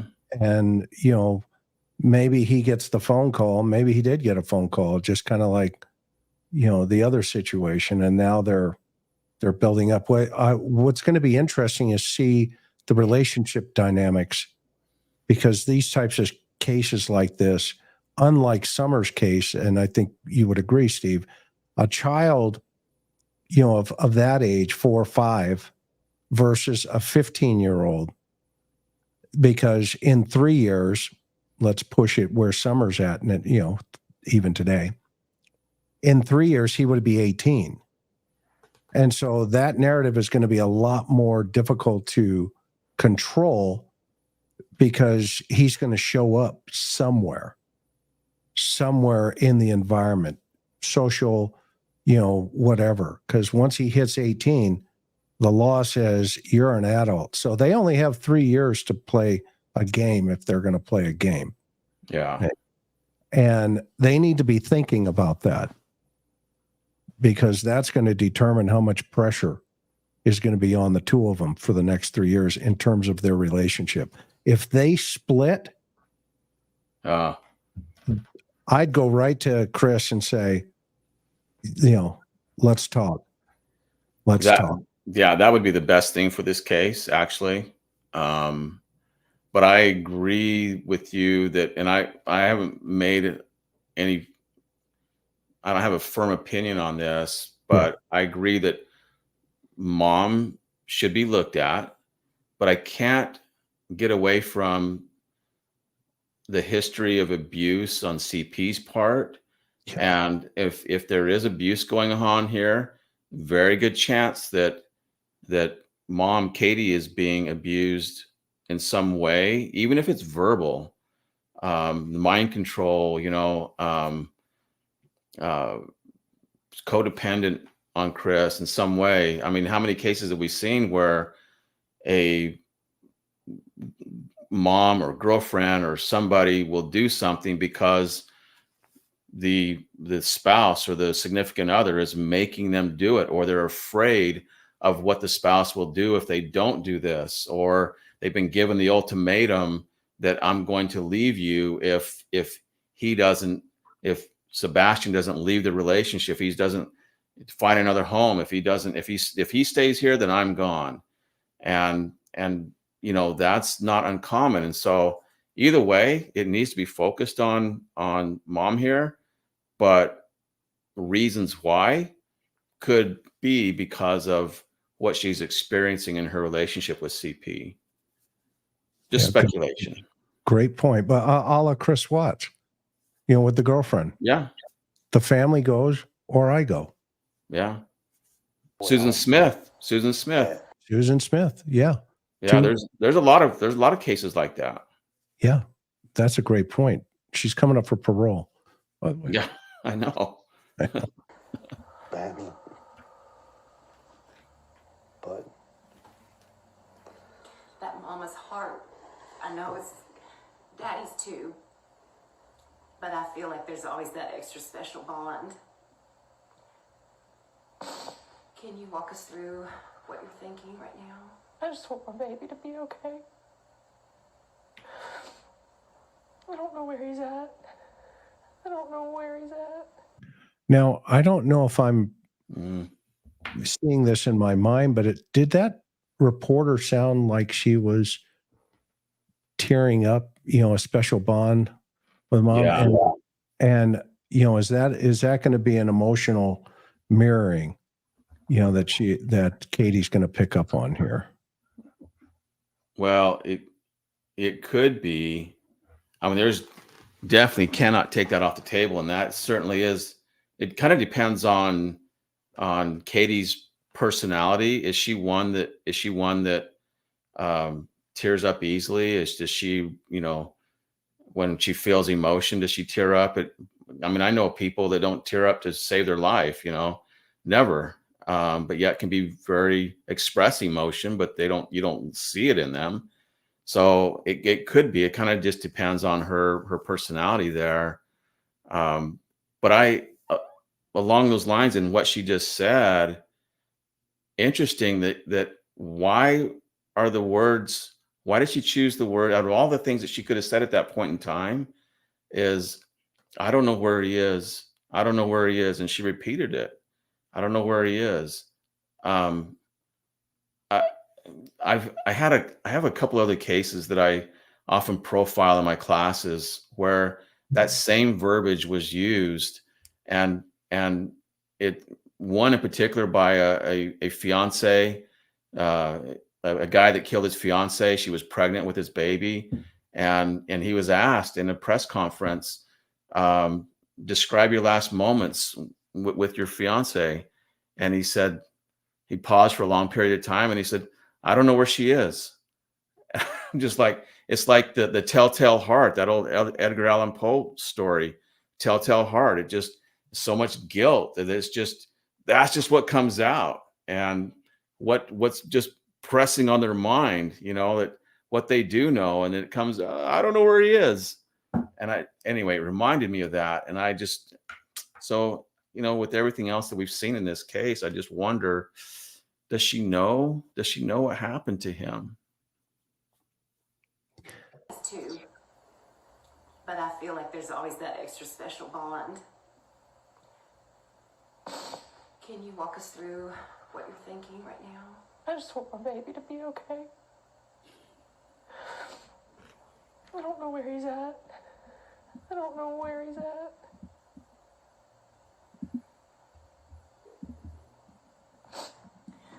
Let's talk about the community, because I want you all to know, even my church body, I mean, we're all praying for his safe return quickly.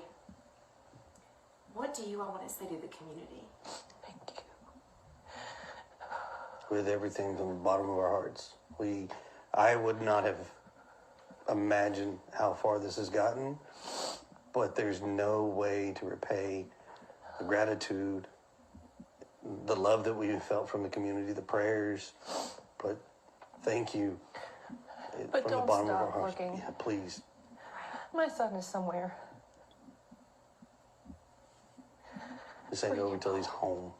That's right. So we have, let's hit on the search itself, because we know thousands of miles have basically been traced and retraced. We've got hundreds.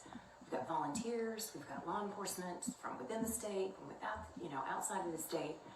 I mean, do you feel like they're doing as much as they can? I mean, you all have been right there in the front seat, seeing everything that's underway. As far as I know, they're doing everything. Anything and everything has been an option. They have brought in assets and resources from various counties, potentially other states. I mean, I don't know how much more they could do, but we're grateful for everything they have done. They're amazing, but they still haven't brought my baby back. They will.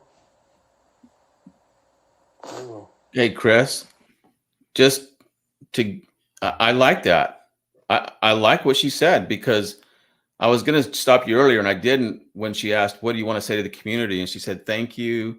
And he said, and CP said something that was kind of like, we can't ever repay you for what you've done. And a lot like, kind of like it's over.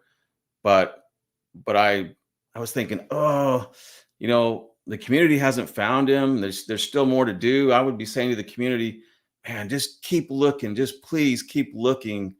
I appreciate everything, everything you've done. But instead, it's like they're thanking him for their support, not for what they've done to look. It's more of, hey, thanks for supporting us with your love and your prayers. And I get that, but I want to hear more. Hey, keep thank you for looking, and just keep it up. And I know as her second thought, she did come out and she say, oh, and don't stop looking. But to what she did say here, I really liked it. She said she wasn't too keen on the plea. She says, they still haven't found my baby. I like that. That's the language I want to hear throughout this whole thing, is like, why haven't they found him? I like that. And then CP's like, did he shrug again? I'm not quite sure, but he says, they will. He's reassuring her. I don't want to be totally negative through this whole thing, because that actually was something I like to hear. So kudos to her. Okay. He's out there somewhere.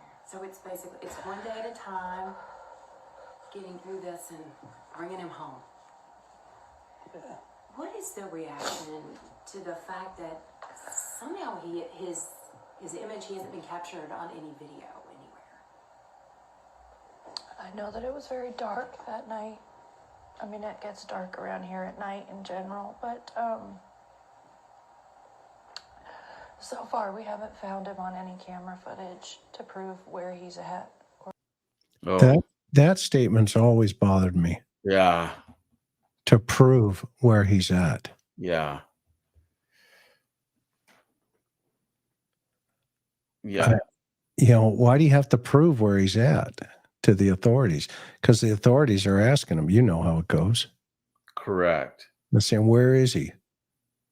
That statement reminds me of, again, another example I use in my classes. There's a guy that was stabbed. He was with a couple friends in their apartment. They were doing a lot of dope and drinking and stuff. And a couple of them got in an argument, and one of them was stabbed. And in his statement, he survived, but he went to the hospital and he got a lot of stitches and staples and everything. But he skewed his story. Instead of, he's actually the one that started the fight. And in his story, he left all that out and just wanted me to believe that the guy just got up and stabbed him for no reason, just started beating on him and stabbed him for no reason. And the case was totally opposite of that. And in his story, he said, he just started beating me down with no regret, and just over and over and over. And he got a knife and he stabbed me. And I had the cuts to prove it and the staples to prove it in my neck. And I was like, why does my victim have to prove anything to me? He shouldn't have to prove anything to me. And it's because he was changing the narrative. He actually was stabbed, but he was deceptive in the way that he was portraying it, leaving out all of his own culpability. And so anytime I hear this from our alleged victim's family to prove where he was, I'm like, I'm just like you. I'm just like, oh, wait a minute. Yeah, it catches us off guard. Like, why do you have to prove anything? Why does there have to be proof? And I wonder, did she hear something from the investigators regarding proof of life? Is he on camera? Is he on video somewhere? This proof of life. Did they ask her for pictures from her cell phone that she might have taken that day of him? Or, I don't know. There's all kinds of possibilities, but I wondered, is she parroting language that she heard from them? Because that would be proof of life, that he was alive earlier, that night, I guess earlier, she went to find him in the morning. He wasn't there. So you see where I'm going with this. And it goes into your thought. I mean, first of all, There's not a whole, this is 8 days into the investigation. So there's not a whole lot of social media, trolls coming in and saying, you did it. You're the ones, we know you killed him, yada, yada. Now, there is some of that, I'm sure of it, like every case that ever happens.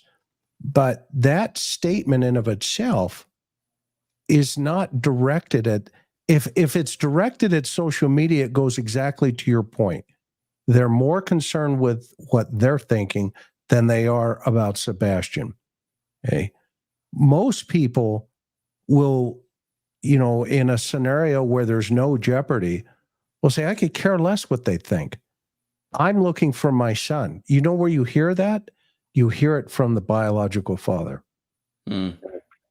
That's what the biological father is, the first one that says, I don't care what they say. Okay? I want to find my son, Sebastian. Okay? And, the fact that she says to prove, I think that's directed at law enforcement. And that was kind of a leakage. Yeah. I think LE put a little pressure on them saying, look, this isn't lining up. Do you have any video? And by the way, she works for Brinks. So she's a video expert. She installs cameras and that kind of stuff. So of course they're going to press her right up front going, hey, you do this for a living. Do you have any video? Do you have anything other than what you're saying? Is there something? And then, she chooses those words very succinctly. I'm going to go back and play it one more time. Right on. I know that it was very dark that night. How does she know it's dark? She's in bed. He's in bed. She doesn't go check on him till 6 a.m. Yeah. I mean, it gets dark around here at night in general, but It gets dark around here at night in general. Okay, it gets dark everywhere. That's another reason when I heard that, I thought, oh, that just another check mark that this, whatever happened, occurred that night. And I would say that 10 o'clock hour again, that's going to be probably key. That's probably about the time. The thump. so far we haven't found him on any camera footage to prove where he's at or where he's gone.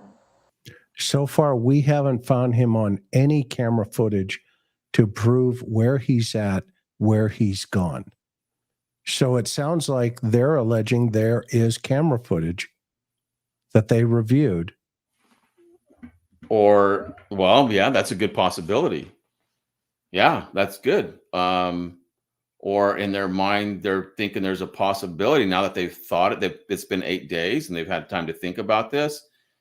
In the back of their mind, they might be thinking, I wonder if there's camera footage down that particular street that we drove, or, whatever the case is. But certainly one of those is a really good possibility. I know that they're looking, and I went asking everybody and anybody. I know that they're looking. So that means, again, it goes back to that, to prove. That's who she's talking about, the authorities. Yep. That has cameras, trail cams, stores. So that's interesting. 8 days into this, the authorities are going, we're in, oh, your first statement, because we don't know what the first statement is. They went to the news on this one. Yeah. But I'm going to be really curious to hear that first statement. Would love to hear it. To check, even from before he went missing, just to see if there's anything at all. I understand there was a request for video, any sort of footage of Sebastian from earlier in the day on Sunday before he disappeared. That I don't believe we can comment on right now. That is not something that I believe we're privy to at this point with law enforcement. That is something I would definitely direct back to them. But I mean, there's all kinds of requests out there. There's thousands of hours of video that they are combing, and we're just hoping they'll find something. And I know this is so sensitive. What do you say to people? And those thousands of hours can be narrowed down to about an hour with the technology that's available. Technology, yeah.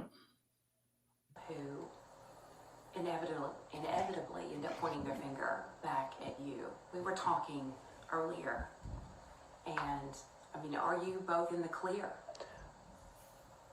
I can tell you that Mom, myself, and the father have worked very fully and cooperatively with all. He's not answering the question. He skirted that question. We expect from both of them that at the same time to be given a absolute answer. Absolutely, that would be the word. Absolutely, we're in the clear. Yeah, Go ask him. yeah. We had nothing to do with this. Let's just get over this, and we've offered to take polygraphs to clear our names and get on with the investigation to find him and focus on whatever happened to him.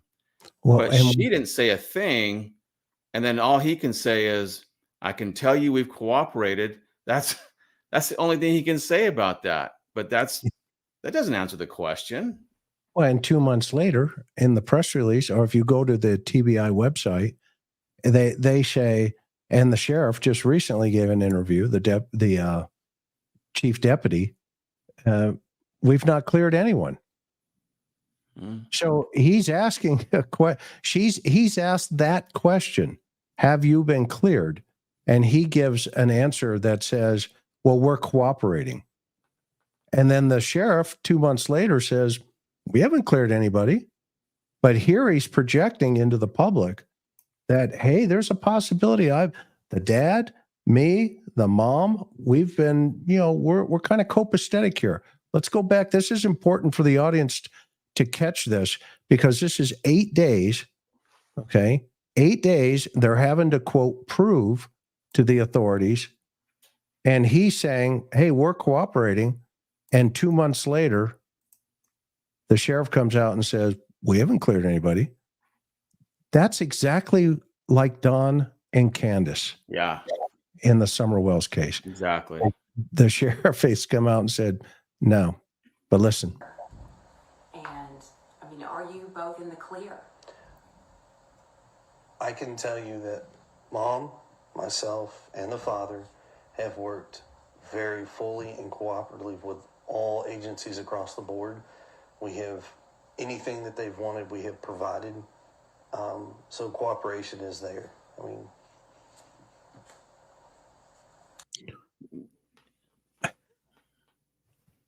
you notice how he took himself out of that. Yeah.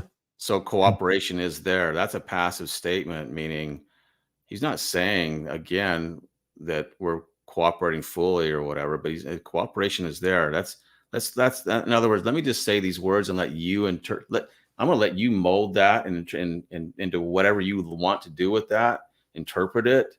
And I always teach, if you interpret, you lose. Listen to what they say. He disconnected himself psychologically from that statement regarding cooperation. Okay, hang on. And I know this is so sensitive. What do you say to people who inevitably end up pointing their finger back at you? We were talking earlier, and I mean, are you both in the clear? I can tell you that Mom, myself, and the father have worked very fully and cooperatively with all agencies across the board. We have anything that they've wanted, we have provided. So cooperation is there. I mean, What do you want to say to our viewers? Anybody who's watching, we've got a lot of folks in this. He didn't answer the question. Yeah, he skirted it. He's completely, to your point, completely 100%. It's like, well, it's kind of blue, but it could be blue. It all depends Right. on the sunlight coming through the window. You make the determination. Right. Instead of, this is, of course we're cooperating. Our son's missing. And of course, we will do anything And the authorities have cleared us. Go ask them. They have verified what I said from day one. I'm not hearing any of that. No. And in other counties just throughout the state as well. What do you want to say to them? Help spread the word and keep searching, and thank you. And by the way, the reporter teed that question up. Yep. And she said to him, like we talked about, i.e. before they went on air. So they had time to process of how he was going to answer that question. And it was interesting that he took that answer. Agreed. Just, if you think you see him, call him in. Thank all the viewers, everybody that's helped from across the board. I mean, everybody has been tremendous. Call his name. Yeah. He'll answer, and if he doesn't answer, he'll look, even if he's not being verbal at the moment, because he can talk, but sometimes he don't talk. Call his name. Tell him to stay put. And he could be on the move, so keep checking their properties. Yes. Like, the search is never over until he comes home. That is for He's sure. so smart. But thank you for everything that everybody has done, has volunteered, the continuous efforts. I mean, it's, like I said, I've never seen something to this magnitude before. Our community is amazing. We're all praying, hoping, and searching for Sebastian's safe return for that day. Thank you both for Thank talking you. with me.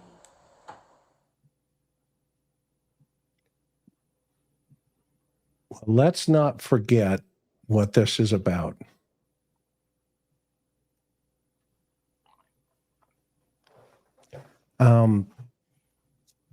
Thoughts, Steve?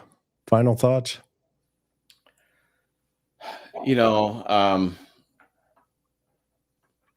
I think what we did tonight was unveil a bunch of information that's in their mind, in their brains, that they probably didn't want anyone else to know. But we in essence just open those closed doors in their brain and let that information out. We exposed it. And I saw in one of the comments that they aren't even living in that same house anymore, that they're now in a different state. And Chris, to me, that's kind of if that's true, that's kind of a nail in the coffin. I mean, I shouldn't say nail in the coffin because there's a lot of possibilities here, but why in the world would you move from the house that your autistic son knows? And if he's going to come back, he would come back to that house. I mean, if that was my child, and I'm sure there's a million people out there would say the same thing, like I would never move until he came home. If there's a chance that he's coming home, and by the way, de facto innocent people, parents, they don't give up hope, and especially biological moms, especially they hold on even longer, but they're not going to move. They're not going to move. If there's a chance that he could come home, then they're not going to move. So why did they move? And it tells me that in their mind, they know. It's like CP shrugging his shoulders like, well, it's over. Okay, we're on to the next phase in this whole thing. And they're going through the steps, the scripted steps, the motions. And that's kind of the final move, if you will, that we're gonna get out of here so that we don't have to suffer the persecution. We don't like it, whatever's going on, whatever the reason was. I'm not quite sure, but I would never move. I would be, like you said, bio dad is like, I don't care what everybody says. I'm here to find my son. Well, that's what I expect from these guys too. Is, hey, we're here, we're in it. No matter what. It doesn't matter what everybody's saying. Nothing can make me move here from this home that Sebastian knows if there's a chance he's going to come walking through that door again. So, yeah, I don't like that. I agree 1,000%. it's just not lining up. And I think we stay at the house. Would you agree? The victim risk continuum that as investigators, I wouldn't leave that house yet. Oh, for sure. And Yeah. so I don't know the extent of this, the law enforcement investigation, how many times the parents have been interviewed or polygraphed or, any of that. But definitely this is one of those situations again where based on this interview tonight that we went over, the focus has to be on number one, on mom, and number two, CP's involvement. She pulled him into that. She doesn't want to be alone in this. So that's for me as from an investigative standpoint, that's where it lies. That's where the focus needs to be. Like you said, right there in that house, and in that family dynamic right there. And we'll make a couple of predictions here as this continues to go on. They'll align themselves more with adapting, just like Don and Candace have. Yeah. And by the way, I just put into the chat here, if you're interested in taking Steve has a civilian class, go see his company, Truth to Lies. And there's a discount code in there in the chat. You can just copy and paste that to his classes. Yeah, actually, Chris, that I have two online courses there. One is more of a beginner course, and then what was just less of the next one. The other one is actually the class that I do teach to law enforcement. So I finally made it available to everyone. It's called Getting to the Truth. The discount code for both courses for your viewers for the next month, I'll give them a 25% discount, and the discount code is TIR for either one of those courses. So the Getting to the Truth course, the larger one, that is a 3-day course that I teach to law enforcement, and I've added some extra stuff in there from the Lori Vallow Daybell case. It's the body cam footage when her ex-husband Charles Cox was shot by her brother. We broke that down, so that footage is in there, and some other things. So it's off the hook. It's really good. If you wanted to learn how to do this, then those are the courses. And for if you're law enforcement and would like the courses to come to you, please reach out to me. We'd be happy to do that as well. So I appreciate that, the opportunity to teach anyone basically that wants to learn how to do this. I think it's just an invaluable tool for any investigator. It just reveals so much. It's something I wish I had available to me during the majority of my investigative years, but it took me 20 years to find something like this and to begin to learn this. And so it's really come a long way since then in the last 14, 15 years. It's just an outstanding tool. But now we're teaching everybody. So if you want to learn that, it's right there. Go to truthtolies.com, and TIR is the discount code.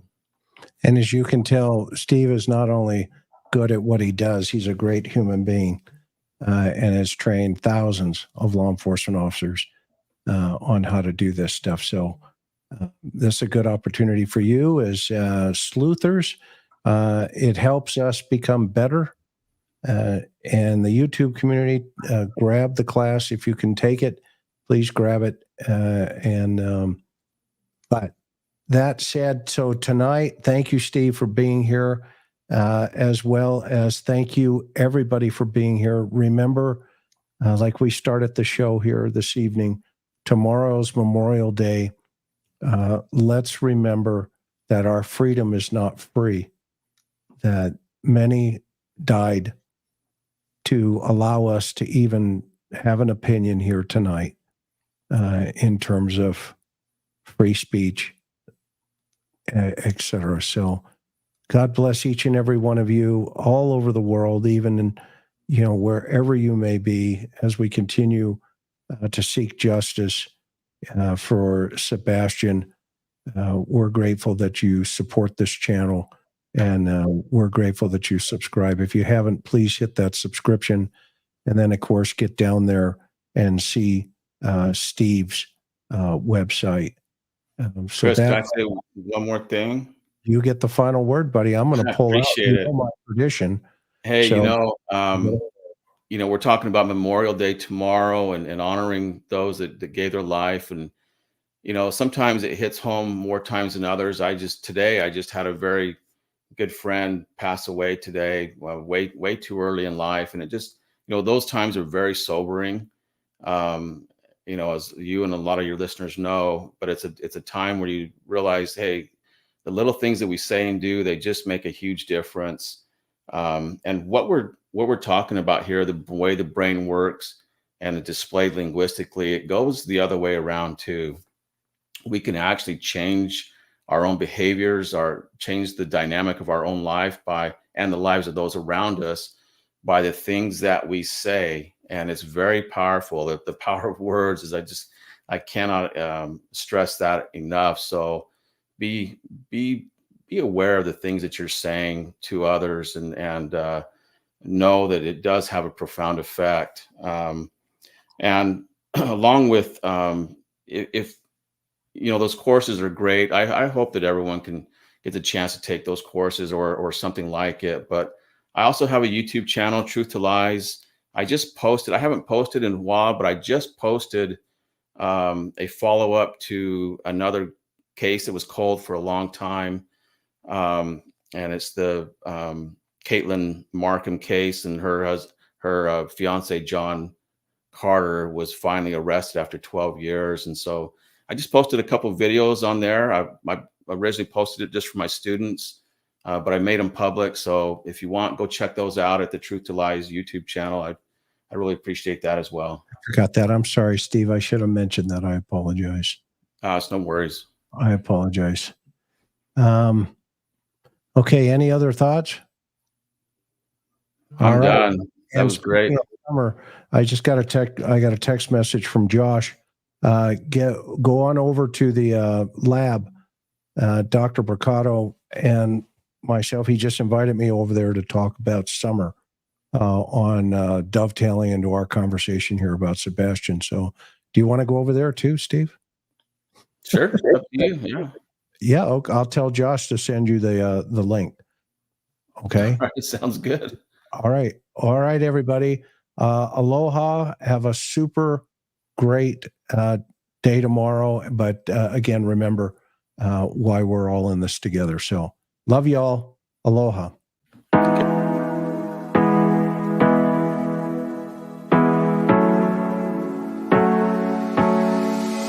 Hard working every day, I'm stressed out 24/7, babe. No timeouts, wish we could fly away. You and I go to our favorite place. Oh yeah, make special memories together. I'll be your company now and forever.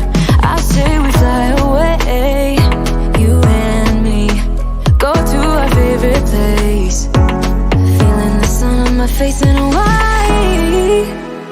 With you, Hawaii. With you, Hawaii. With you, Hawaii. I need a summer breeze, some fresh air to put my mind at ease. No cares. You wanna come with me? Me and you go to our favorite tree. Are you ready now? We jump on a plane now. We're taking away. Yeah, we're taking away. Don't hesitate now. We're taking away. Yeah, we're taking away. We'll never come down. We're going away. Yeah, we're going away. You and me. Feeling the sun on my face in a while.